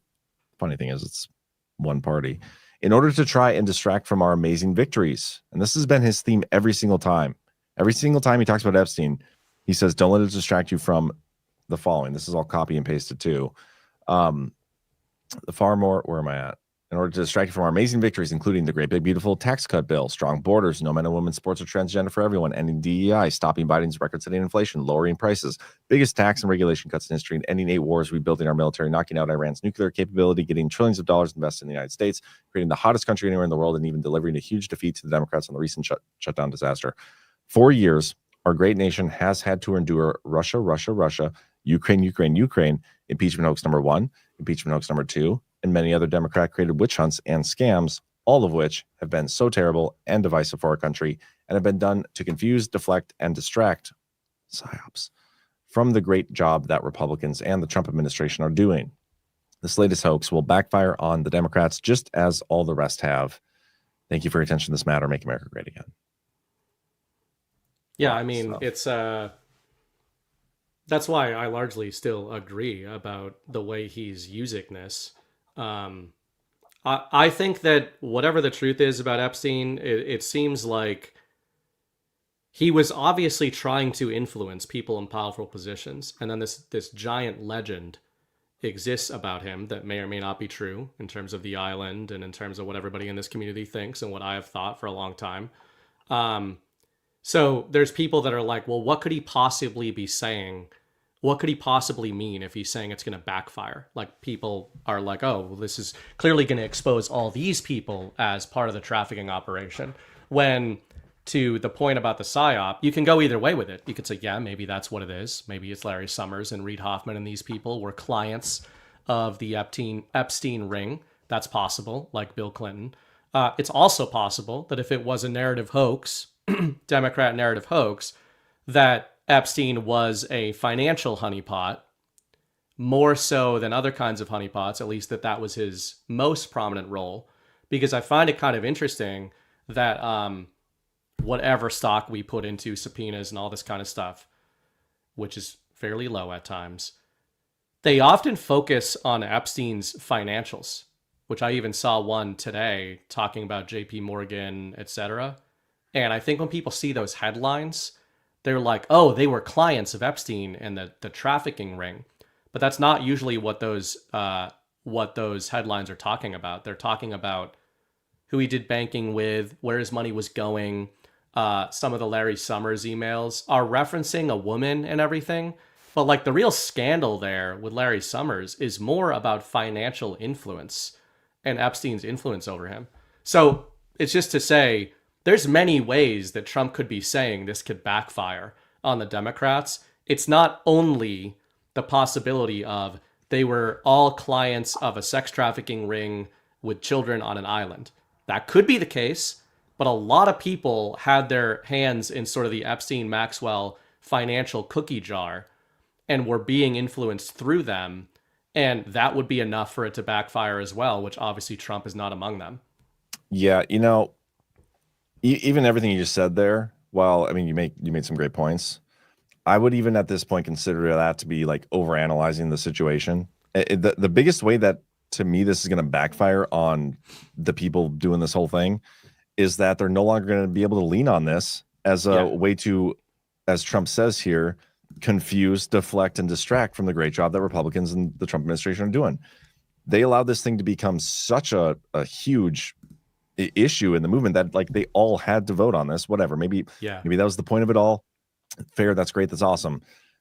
I'm ready for this to. I'm ready to move on to the next psyop. Like this psyop now bores me because and guys, we will get all the awful things that everybody wants to be in here for. So like, isn't that weird? Like everybody's like, we know this is in there. We want all these awful things that these elites have done to kids to be shown to us so that we can tell everybody that we were right at the Thanksgiving dinner table. Like, that's a weird thing to want, number one.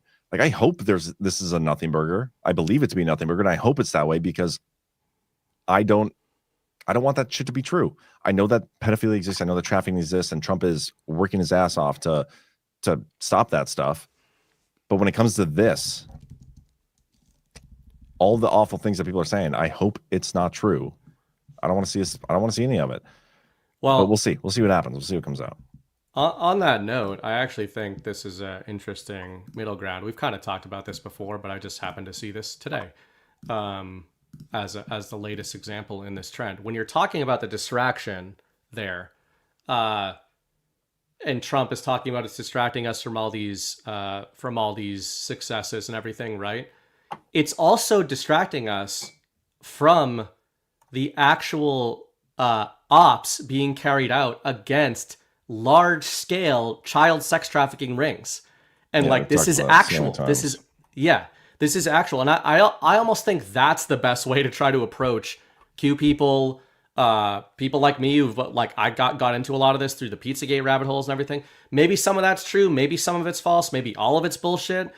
Maybe all of it's true. Whatever the mix is there, it's true, to your point, that this trafficking system exists and is highly profitable. And that is something that I will say, that topic is something that Donald Trump has unprompted brought up many times, unprovoked, especially during those COVID pressers, or during that COVID era in 2020. Like, he had a couple infamous press conferences where he was like, we're cracking down on trafficking, and the worst kind of trafficking is what's happening with women and children at the borders. It's an ancient practice. There's a lot of money in it. You wouldn't believe how much money there is in it. Like, a lot of people in this audience have heard that rhetoric, right? But a lot of the people that hooked onto the Epstein narrative as the be-all, end-all, I think one of the major reasons, if it is a nothing burger, that Trump is pissed is because it's obscuring the actual work being done on that issue, not just on all the other issues you mentioned, and today's latest example. So this didn't make news today, or you know what I mean, didn't make big news. 3,600 criminal illegal aliens arrested, including 51 child predators. And I kind of looked some of these people up afterwards. And yeah, like, a lot of them were traffickers, like straight up the kind of shit you read about, where they were trafficking children, foreign children, across the border and selling them. And so we've got in Houston this week, 51 individuals, 67 convicted sex offenders. This is part of the focus on narco-terrorism and cartel supply chains, right? So all this kind of, they did it highly publicly too. So like, it was clearly a show of force. They're talking about the Biden era kids that went missing. These are, I think that one of the reasons you and we sometimes get pushback on having these conversations about Epstein, and the stance that you're taking, like, let's say it's a nothing burger in terms of what this audience thinks, is that they think that is a viewpoint that is going to distract people and get them not to focus on the very real pandemic of child sex trafficking, when it might be the thing that is distracting you from what's going on there. Because even if the Epstein op is what everyone in this community thought it was or thinks it is, right? How many people did that guy and that specific island affect? Probably less than that one raid in Houston just took out this week. Yeah. I think that's a big part of it. When I made my comment earlier, I was curious because I focused on the chat to see what they were saying. I listened to everything you said, though, swear. But just curious because I was like, I don't want it to be true. And some of the comments in the chat really like stuck out at me, and I kind of want to respond to some of them because I think this is an interesting discussion that we could have right here, and it fits in line with what you just said. It's like distracting people. How many of you in the chat have told your friends and family? And I think it was Kurt. It was Kurt who made the comment. Kurt K23. Good to see you, man. By the way, it's not about wanting to be right. It's about wanting people who aren't paying attention to wake the F up already. And this is what we've always been wanting, right? Like, we just want people to wake up to the crimes of the elite and everything. what happens if these people that you've been telling, like, yeah, man, there's this elite pedophile ring or whatever, like the Jeffrey Epstein, you've been telling your friends, your family. I mean, I'll be honest, like back in the day before I even got into this stuff, like it would come up with my friends. They don't talk about it at all anymore. But when it was first breaking, like it's a meme. Jeffrey Epstein didn't kill himself. Everybody at some point has talked and heard about the Jeffrey Epstein thing. The damage it could do to like people thinking this stuff is real. It's why the mainstream media like spreads all these lies about the Q and everything. Yeah. The damage of it not being what people have built it up to be. And then like, what are your friends and family going to say to you? Or what are you going to say to them? Like, oh yeah, well, the Jeffrey Epstein thing, I guess that wasn't what, but also like, look over, don't forget this thing. Like it could damage credibility of people. It has damaged credibility of people. If it does end up being true, that's great. But like you just said, there is significant forward movement being done in shutting real down actuals, real sex trafficking rings. Yeah. We don't know the details of this other one yet.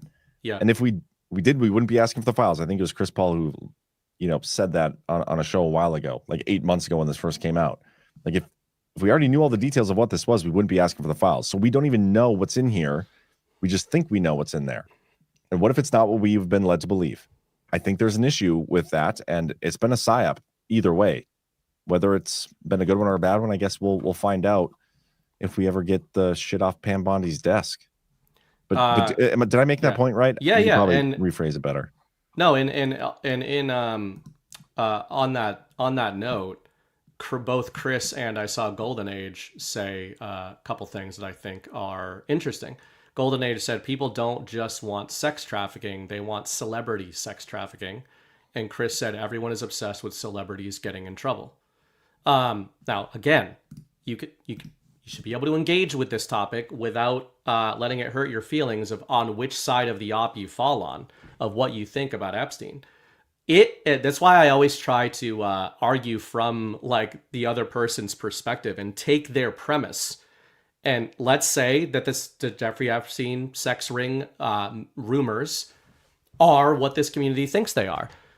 Again, it would objectively be less of a big deal than that raid in Houston. But nobody cares about the raid in Houston. And I said this on a recent show in a similar context. But it reminds me of the Joker ideology in The Dark Knight, where they're like, at one point, I don't know if it's Rachel or somebody is asking him, like, why are you doing this elaborate thing? Like, you could have just blown up the bridge. You could have just blown up the tunnel when everybody was in it, right? A terrorist attack. And the point that Joker was making was that people don't care about that. They don't care about this many deaths. It's the age-old saying of, 1,000 deaths is a statistic, 1 death is a tragedy.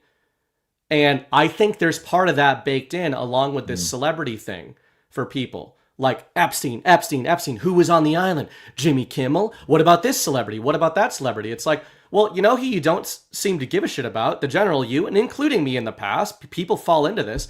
The 51 sex traffickers that just got arrested in Houston. 51 of them.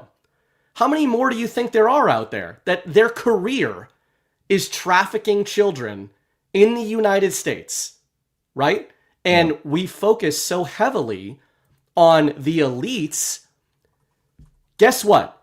To have a job trafficking kids, for 50 people in Houston to have a job trafficking kids, their clients aren't just Bill Clinton and whatever celebrity you don't like the most that day.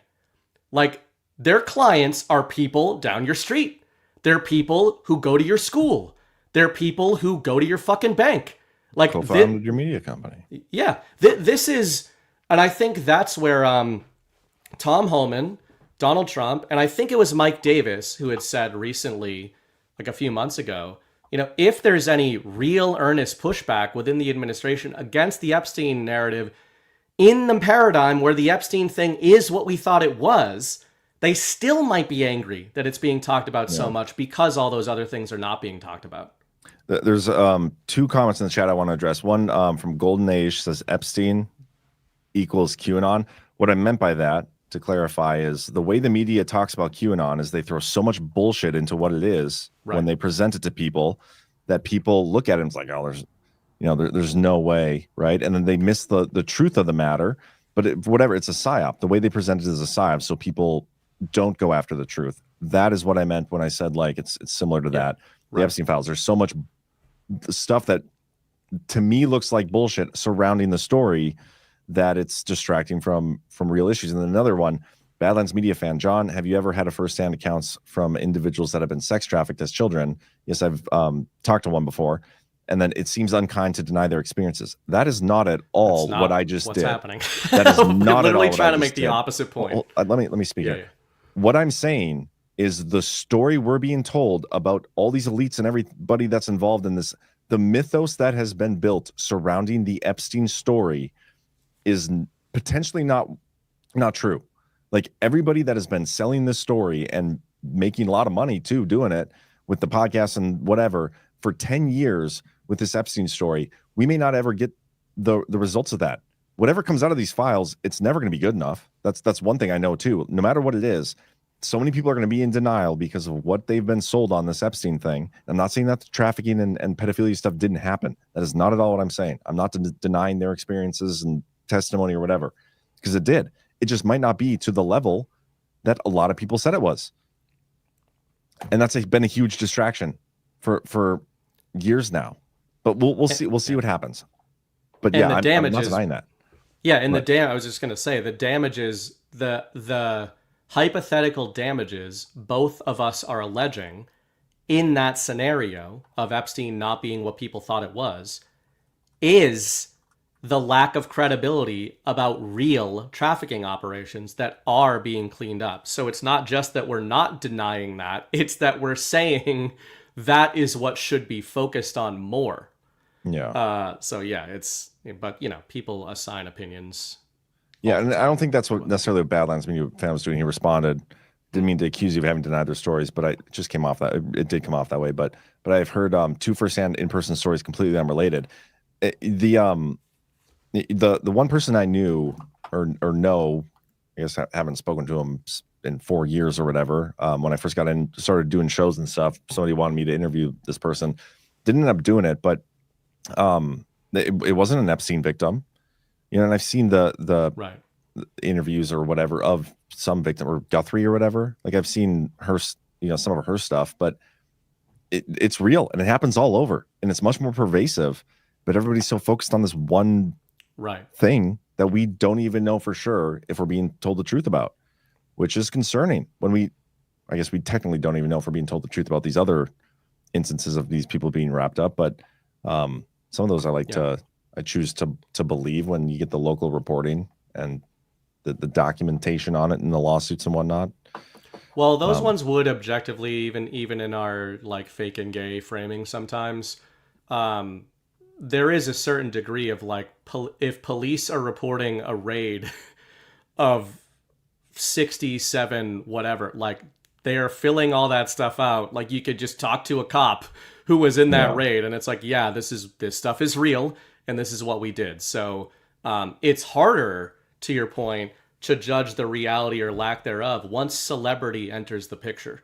Because there's so many psyops going both ways, right? There's people that are like in this community who are like, they're evil. If they've been on late night TV, they're evil. They're one of them. They're in the club.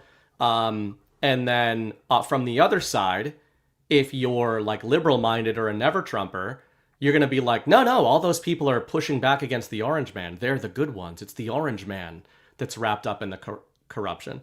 And I do think it's good and bad. But one of the reasons I write about and comment on symbols and ciphers so much, that's what a celebrity is, right? That's what Donald Trump is. I think it has been used against us, our instinct to look at these larger than life figures as symbols of the underlying truth. Maybe there's some good aspects to it of, you know, somebody like Trump trying to make himself a good symbol. But you gotta take care of that because, you know, so many of us would just scroll by that Houston headline and be like, oh, that's good, right? But what's going on with Epstein? And it's like, hold on, scroll back up and look at what just happened in Houston. I have another question for you guys, kind of hypothetical, but so many people are focused on this one story, right? And they want this one thing coming out of these Epstein files. You want to talk about people blackpilling and like a way to divide the movement? There's so many people like that are jumping off the MAGA bandwagon for the America First bandwagon because it's That's the psyop. What happens if we don't get what you want out of these files? That is a prime opportunity for people to blackpill and jump off the Trump bandwagon. Again, a psyop. He was not part of it. I know Bernie Bright disagrees with me over that one CPAC thing, but he was not the pusher of this. This has been used against him this entire time, and that is why I think Trump continues to kind of play along. But also, every time he does, he tries to draw attention to the positives, the good things that he's done in his administration. Every single time. Every time he talks about it now, he's like, "Well, yeah, I mean, whatever, we'll do it. We'll give the files again, but don't forget about the no transgenders, the whole laundry list." There's a reason I think he does that, because he knows you're not going to get what you want. He's directly told us that. Kash Patel has directly told us that, and so he wants people kind of prepared for that the rug burn that we're about to get. Yeah, and again, he or the administration trots out Tom Homan there every 2 days to tell you the actuals, and a lot of these are verifiable. Again, you could talk to the precincts where it's happening. The good stuff, I mean. Obviously, the irony with these type of cleanup and justice operations is that the good things happening are revealing how horrible things have been. But it's happening every day. And, that's, I guess, that's kind of a white pill on this whole topic, is that I think rightly so, we, on Badlands and on this show especially, we talk about, we try to really push back and make sure our voices are being heard as a base with the administration, and be honest about what we think is going well and what we don't. And maybe that's one of the major things in 2025 that I think has been a resounding success, even if it's not done, is border security, deportations, that kind of stuff. It's not like the problem is over, but there's real action on it that is very verifiable, that has been going on all year, basically. Yeah, totally agree. Just going through some of the comments here. Man, there was so much more that I thought we would get to tonight. I don't remember. What was the other thing? The Comey thing. Talk about another rug pull. Comey's gay. Yeah. Comey is gay. I won't spend too much time on this because we don't have a resolution on it yet, but just a quick update on where it's at. Comey, he got in so much trouble. He's done so many bad things that they're putting him away for lying to Congress, right? That's what he's indicted for. It was a last-minute indictment. Trump used Truth Social to put in a prosecutor, Lindsay Halligan, somebody who was working in his office, senior advisor to the president. She gets in there and 4 days left, the final countdown on the statute of limitations for this. And under the wire, she sneaks in the indictment, and everybody cheered and the crowd went wild. But now that it's playing out in court, and could be totally corrupt court, I do not have faith in the legal system. Firsthand experience in the legal system right now, and I'm not a big fan. But anyway, it turns out she may have done a few improper things in the indictment with the grand jury. I think it started out, the indictment had 3 charges on it or something, and the grand jury rejected one of the indictments or whatever. And so she went back, she took one of the indictments off and presented the head grand jury person, the head juror. What do they call that one? I don't know I don't remember what they call it. Is it just chairperson? What do they call the head person of the juror? Leader. Co-founder of the jury, whatever. Right.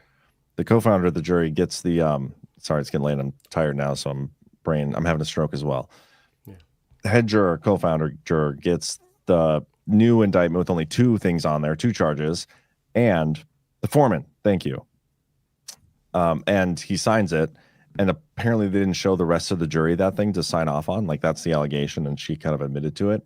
And so it is very, very possible, some might even say likely, that Comey's case gets dismissed. So the lack of the cop-out indictment that I was hoping we would, maybe this is the accountability phase, guys. We're going to get him online to Congress. We may not even get that. That's where we're at right now. This is how the game works. That's the rumor. Have you read those emails, though? This guy was not a Trump fan. You argue till you're blue in the face when he's indicted that this is the accountability phase. When it is not, you say he was a secret white hat. Or you can choose the Y fork, which is that they're just going to get him later. Either way, this was just to prep everybody for getting him later. That's amazing. I do see the appeal to both following that plan and pitching that plan, because you're never wrong. You can never be proven wrong. That's how it works. It's crazy. And you're always being positive no matter what. Wow. No friction. It's the secret. That's the secret. Yeah, I get it. I get it. I get why people do it. I get why people like it. I get why people choose to believe it. There was the small matter of the 28-point peace plan. But come back to me when it's a 17-point peace plan, then we'll talk. Yeah, exactly. No, I thought this one was good to just... Did they actually release the 28 points, though? I don't think they did. Let me see here. This is where it was coming out of. Like, if I was in the administration and I was putting forth this story, I would be like, the 673-point peace plan that we were putting forth. Just totally make up a ridiculous number. Because 28-point peace plan seems like a lot. It does. It's a little too complicated. I think they need to trim that back. Like, Russia gets this land, Ukraine gets this land, stop killing each other. Peace plan. 3 points. What first struck me, this is Axios are the ones who had the scoop on this one. So this is what all the reporting came out of. What first struck me about this is it made me think of that Guardian piece from a couple of months ago where they literally used the term pincer and said that Trump and Putin had Europe in a pincer, which they stole from yours truly. But in Axios, notice that the peace plan, like if you read the headline and there was no header image, U.S. secretly drafting new plan to end Ukraine war. You're like, well, that's great, right? So why did they choose to make a very dastardly image of Donald Trump and Vladimir Putin clandestinely squinting at each other through the Ukraine flag? Seems sus. Little bit sus. Daughter would I thought that was the first funny thing about this. The mainstream media is programming their audience to see any movement on a cessation of war between Russia and Ukraine as inherently bad. So that's the first thing. And then the other takeaway, I think, from this one, besides the peace plan, is, where is it? Oh, I don't know where the... Take your time. The chat is going nuts. Not. The chat is like amazing right now, coming up with names for the head juror. You got nice. Apex juror, Juror Maximus, Top Gun juror, Grand juror, Fully Lubed Switzerland. What is that? I don't know what that is. That whatever. I'd be convinced that's the head juror. Alpha juror. Okay, so here's a little tidbit. The U.S. official confirmed a tidbit. Let's call it tidbit. A tidbit. The U.S. official confirmed the White House had started briefing European officials about the new plan in addition to the Ukrainians. What that means is the Europeans and the Ukrainians are not involved in the negotiations to end the Russia-Ukraine war, which this show has been saying for 3 years. And we have also been saying that the conditions for peace that will eventually be hashed out through Steve Witkoff, a real estate guy who has no influence whatsoever on anything happening at all. But he's going to get the plan done. And that plan is going to look identical to what Vladimir Putin said the plan was in February 2022. And just for anybody who didn't see the peace plan, the main takeaway from it is that Trump wants to freeze the territorial lines where they are. Where are the territorial lines, guys? Russia has the Donbass. Yeah. What did Russia want? The Donbass. Pre-2014? 2012? Is the land the pre-2012? Yeah. And it's but they're going to push them back. They're pushing them back out of Zaporozhye, I think, and another territory and parts of eastern Kyiv, which is not territories that Russia wanted. So, again, I think there's like a year ago, I'd emphatically said on this show that not only is the plan going to be identical to the one Putin proposed, but the story is going to be that Ukraine is getting concessions because the Russians are going to have to leave the other territories that the Russians don't want. So it's good. It's all a good thing. It's just how much longer are we going to go through? We'll see. Yeah. And then the only other thing there was that. Well, I'm going to comment on it too, man. What I think is funny about this particular story is, or I should just say rerun, because that's what it is. We were at this point like 3 months ago or something, where we had a story like, yeah, we're on the verge of peace. Trump and Russia and Putin are going to meet. They're going to talk. They're going to have peace. We're not going to let NATO. We're not going to let the UN. We're not going to let Ukraine be a part of those discussions. And that's when I think Zelensky went to the White House, and then there's the big spat, and it was just a mess. But now we're back again. Like, this is the month of reruns. Yeah. We're waiting on Putin and Trump to agree to a peace deal, and we're waiting on Pam Bondi to do something. Like, that's been the entire theme of this administration so far: Pam Bondi and peace. And what we're really waiting on, as we've also argued for years, is for them to just tell us what the deal is, because it's already done, and the world is having to come to terms with it. I think governments are having to come to terms with it, and then the people have to come to terms with it. But yeah, it's the other thing on the back of that story. It wasn't in that story, but is the Russian. I think it was Peskov this time, Dmitry Peskov, who's like their main liaison, was saying that the chances are very high that the Trump and Putin rescheduled meeting is going to be a lot quicker than everybody thought. The one that got canceled in Budapest. So it's just... When was that set, though? Wasn't that just like... That was they didn't even set a date for it, I thought. It was supposed to be a couple of weeks ago. No, I'm pretty sure we had a story. It was like Putin and Trump are set to meet. Planning is in process. And they're like, yeah, we are definitely planning that. And then it went to like, we're going to stop planning that now. Yeah, but they didn't officially commit. And so if we do get a date on it, I would wager that it was the date they agreed to way back then when they first announced it. And they just like, let's pretend we're not. We need more friction here in the meantime before we actually have our scheduled meeting. We need a few more things to happen in the meantime. So, yep, and all along the way, you're seeing all this reporting that is not new. Well, the reporting is new, but the findings are not new about all of the corruption scandals involving Ukraine. But I am noticing that an increasing number of media outlets are reporting on the Ukrainian corruption aspect of this, which we also predicted years ago. I had written an article in 2023 saying that this was going to be when you knew the end game was coming, was not the media admitting the truth, but it would be them trying to cover their bases and start to turn on Zelensky, which is what they're doing.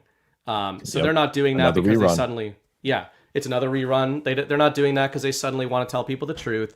They're doing that so they can say, yeah, we were really trying to get to the bottom of that Ukrainian corruption too. Yeah, there was I don't remember when we talked about this. I might have even posted about it, but there was a story back in February, March, where both Putin and Trump were like, yeah, we're just going to do the deal with or without him. If he doesn't want to be there, we'll kick him out and find somebody else who wants to sign the peace deal. Yeah. Here's let me play this clip this is the Daily Herald back on February 19th. I won't even play the whole thing, but you'll get the idea. Just read the headline. One of my favorite stories right now is the peace negotiations. Zelensky is upset that U.S. and Russia are negotiating without him, and he said he won't sign anything without a seat at the table. That is exactly what we're going through right now. Same thing. Yeah. Like you just said. I don't even have to play the clip, but it's out there. Yeah, we got golden toilets and everything. They make sure to add something really silly into the narratives. Chris often comments on that. I think just to make sure you're awake. They're like, hey, you're not taking this seriously, are you? I will say, I have 4 golden toilets in my house, and every one of them is awesome. I highly recommend. The other ones. Yeah. You have a bunch of golden toilets, though. I also have a toilet made entirely of Bitcoins. It's like 600, 700 Bitcoins or something. It makes it up. I don't even. Right. It's not like Bitcoins aren't even a real thing, It's just like. Yeah, exactly. But somehow I have a toilet made of Bitcoins, just so I can brag about it. Yeah. But that one's in my yacht. That one's not in my house. Yeah, you don't want to cheapen the house by adding a 5th toilet. Yeah. That's not. It's not what I would do. That's something a Ukrainian would do. Yeah, an oligarch. That's why they got into this mess in the first place. I'm not an oligarch. I'm a lot of things, but not an oligarch. Right. Co-founded GARC. We're even getting a silly narrative that Zelensky's big bad business partner at the heart of the corruption probe, anti-corruption probe, has fled to Israel. Who fled Israel? Harbored there. Why does Israel harbor all these people? I don't know. When one looks into the Ukrainians and the Israelis, one finds that there are not many differences between those groups. Not the people of the countries, but certainly the leaders of the countries. Is this a circumcision joke? I don't think these are not the Jews we're looking for. I don't think you can only say that if you do that. Right. They're not, what's the Dark Knight thing? They're not the Jews we deserve. They're the ones we need right now. Does that work for this? I don't know if that works. I don't know if that works. Yeah, it doesn't work. That's what does it. That's what does it. Yeah, I'm like, how do I get this point across without getting us on a list? But there was no way. Once you realize we're already on whatever the list is, exactly. You can say whatever you want. We're already there. Yeah, exactly. Chris had a couple good ones in here too. He says, maybe the Epstein files were in the folder Putin gave to Tucker. Maybe the Epstein files are what Trump is holding up on January 6th, the red folder. Could be. And then he says, maybe the Epstein files were the DeSantards we destroyed along the way. Maybe the Epstein files were in Ron DeSantis's pocket next to the child porn. Maybe the Zelensky's golden toilet is what Trump tried to flush the documents down to cover his tracks. Maybe they raided Mar-a-Lago for the Epstein files. Yeah, he flushed documents down a toilet at one point. Yeah. He took like a notebook, wrote on every page in like huge permanent marker writing, like only Trump could do. Then he ripped it all up and threw it all in the toilet so it couldn't flush. Because the one thing you do if you're going to flush evidence or something down the toilet, classified information, you don't check to see if it actually went down the toilet. Yeah, and that's the story not good we were for septic told. systems either. And I would guess that Mar-a-Lago is on a big septic system, I would guess. Yeah, but I feel like you do that a few thousand times.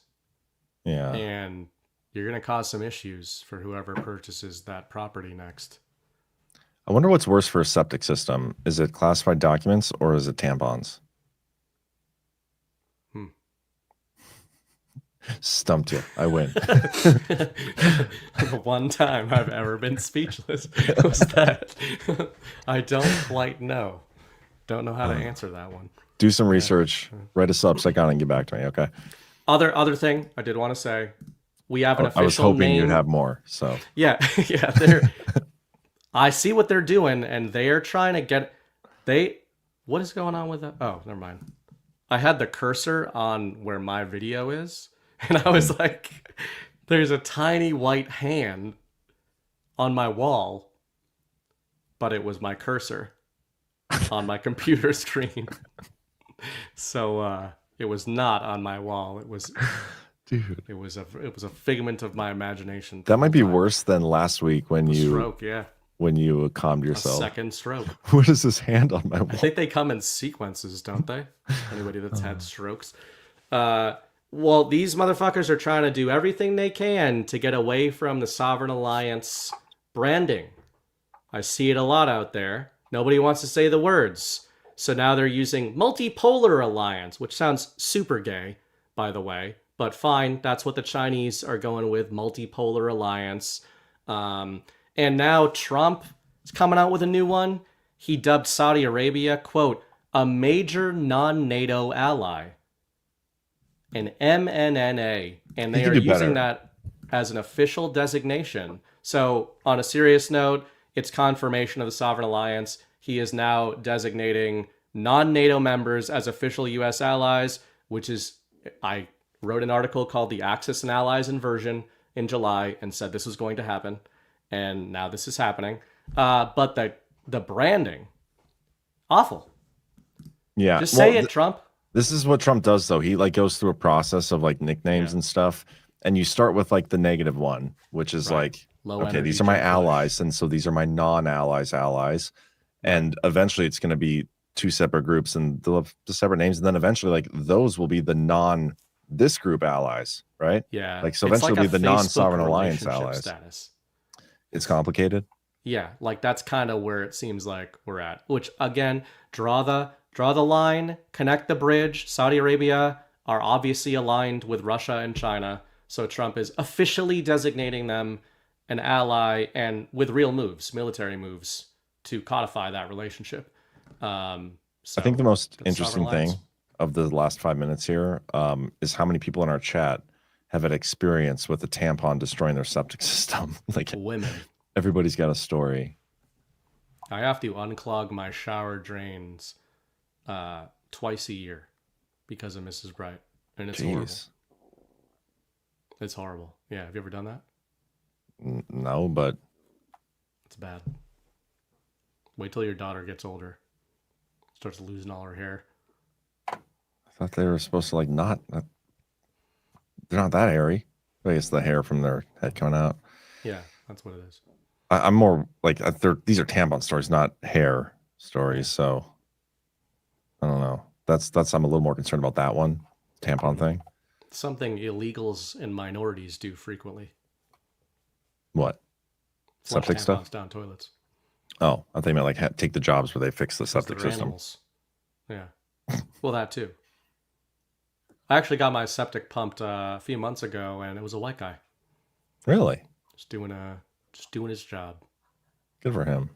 Probably But the illegals down the street from my house, who have piled like 2 families into a detached garage, dug their own septic system, and the town caught them and probably did nothing, but gave them like a septic system or something.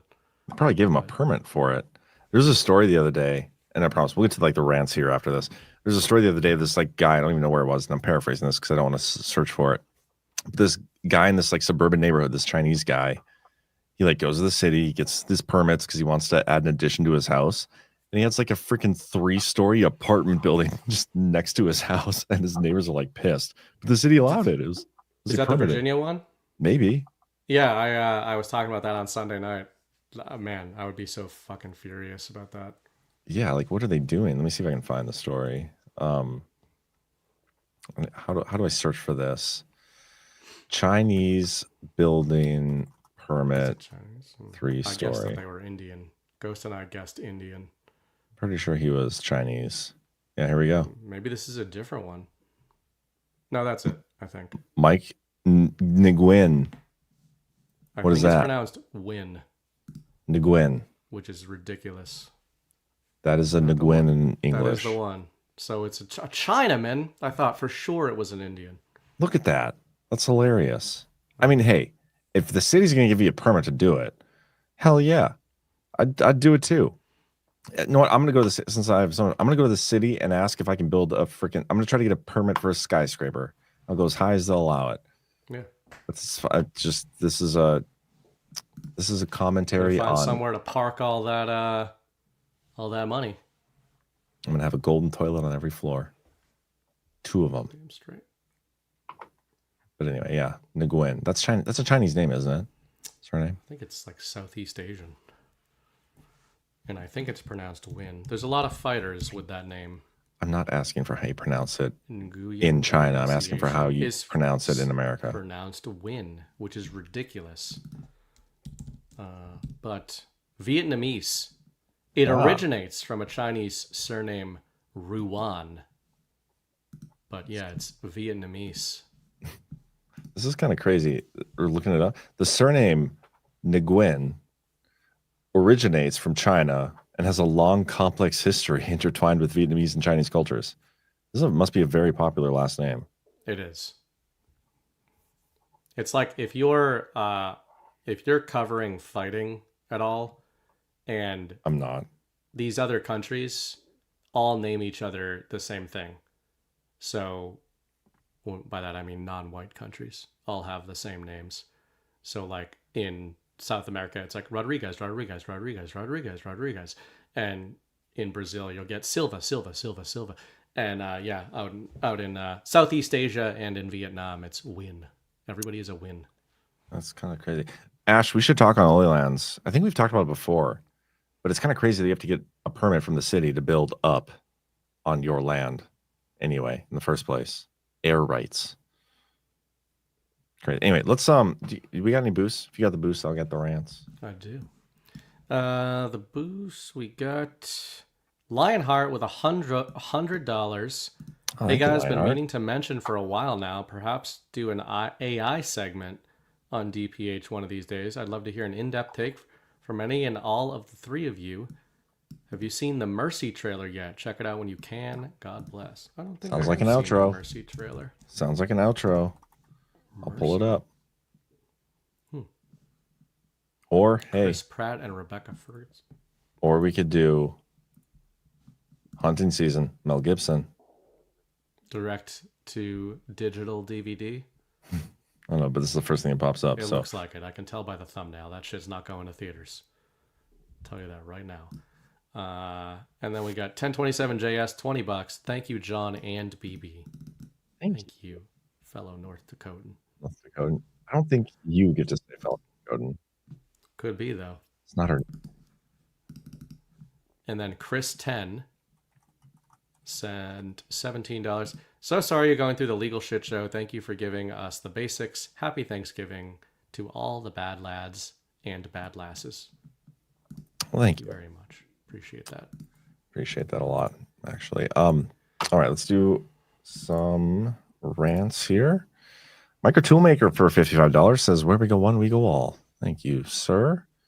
Appreciate you. Keith Higgins, I want Mel Gibson to make a female cop movie called Lethal Sugar Tits. Oh, you would. On the list. We got a lot of Keith, looks like, tonight. Keith Higgins, can we all at Badlands get behind the grift that American lives matter? John needs a new mansion like Patrice Cullors. Yeah. Right. Just like that. Yeah, we're going to start a legit laundering op. Keith Higgins, tracing the money will be fun when it's Bitcoin. I personally think it'll be easier. Should be easier. Probably. Yeah, the money is easy to trace with Bitcoin. That's one of the ironies of it. Mm-hmm. Decentralized, but it's open source. Angie K. Tenet was a fake lawsuit to shut people up. They dropped the lawsuits after the elections. She is now suing everyone involved. Careful. Hey, dealing with one lawsuit, might as well.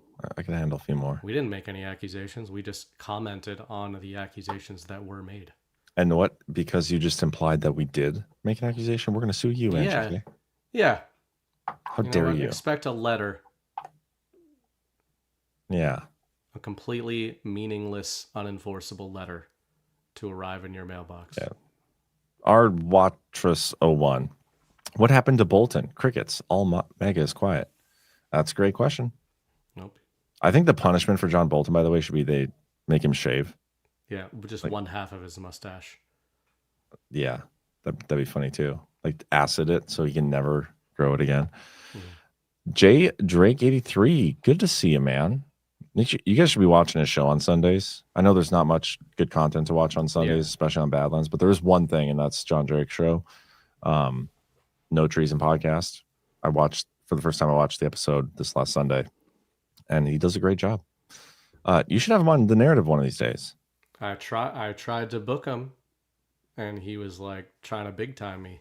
You're beneath him. So we'll see. Now I'm mad at him, but we'll see. We'll let things cool a bit. Yeah. And then maybe. Okay. Given how many times APL has made an appearance on Badlands, does that make her a co-founder? It sure does. Mm-hmm. It sure does. And we got a clip of. Them's the rules. Got a clip here to prove it. If I can find it. Oh, there it is.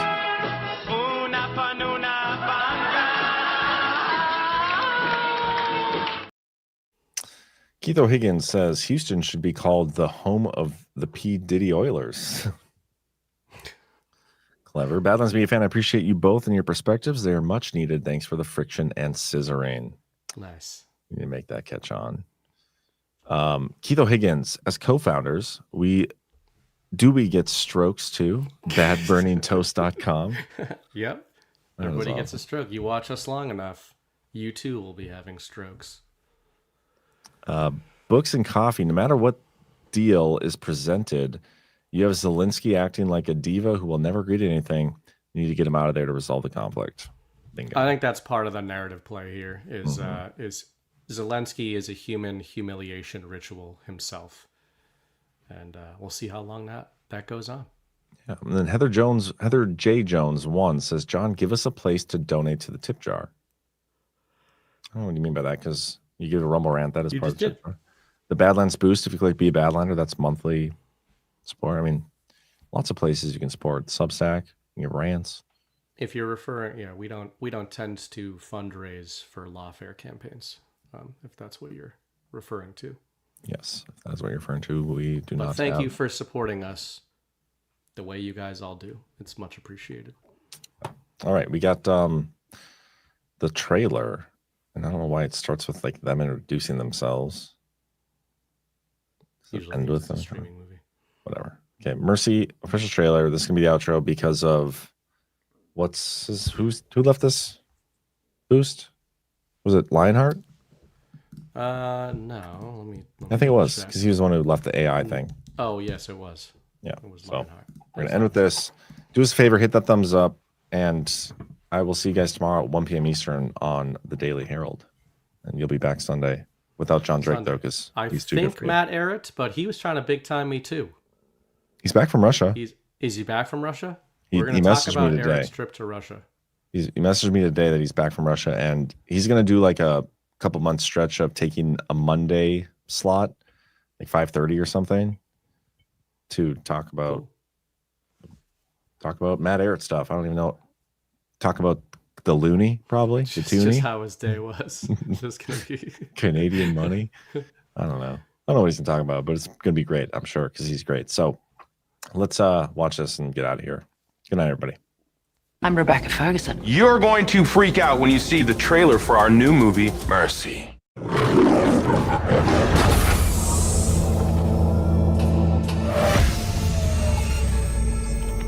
What the? Get me out of this chair.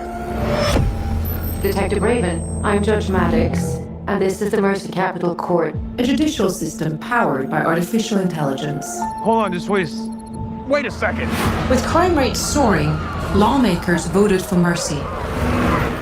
By acting as judge, jury, and executioner, Mercy keeps our city safe. I shouldn't be here. I helped create the Mercy program. I'm proud to have sent the first suspect for trial here, and I will continue to send more until the message is received. Detective Raven, I know precisely who you are. You're before this court today charged with the murder of your wife.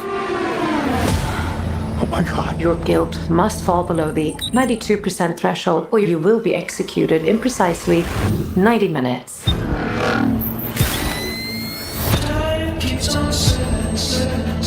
I loved my wife. I didn't hurt her. Detective Raven, the city's municipal cloud is at your disposal. Every camera, cell phone, and database. You must gather evidence to exonerate yourself. If you are innocent, prove it. I need to find out who killed my wife. It's a classic crime of passion, Chris, and it all points right at you. You don't get the Mercy trial unless you're guilty. I didn't hurt Mom, I swear to God. Show me everyone she had contact with. She was seeing someone. How's my guilt looking now? It has risen to 98%. You just provided me with a strong motive of why you murdered her. Good, wow. Thank you for that. Mr. Raven, the clock is ticking. Tell me what Nick was up to. She was stressed about work. She said some chemicals went missing. The estimated street value would be in excess of $16 million. Do you honestly think that I killed my wife? Or were you just programmed wrong? I need to walk the scene. No, I have something here. This is a terrorist's handbook. Get out. Get out of there. Mr. Raven, you're running out of time. Chris, what do you got it into? There's a bomb in that truck. It's heading downtown. This was never about my wife. This was about me and you. Get me out of here!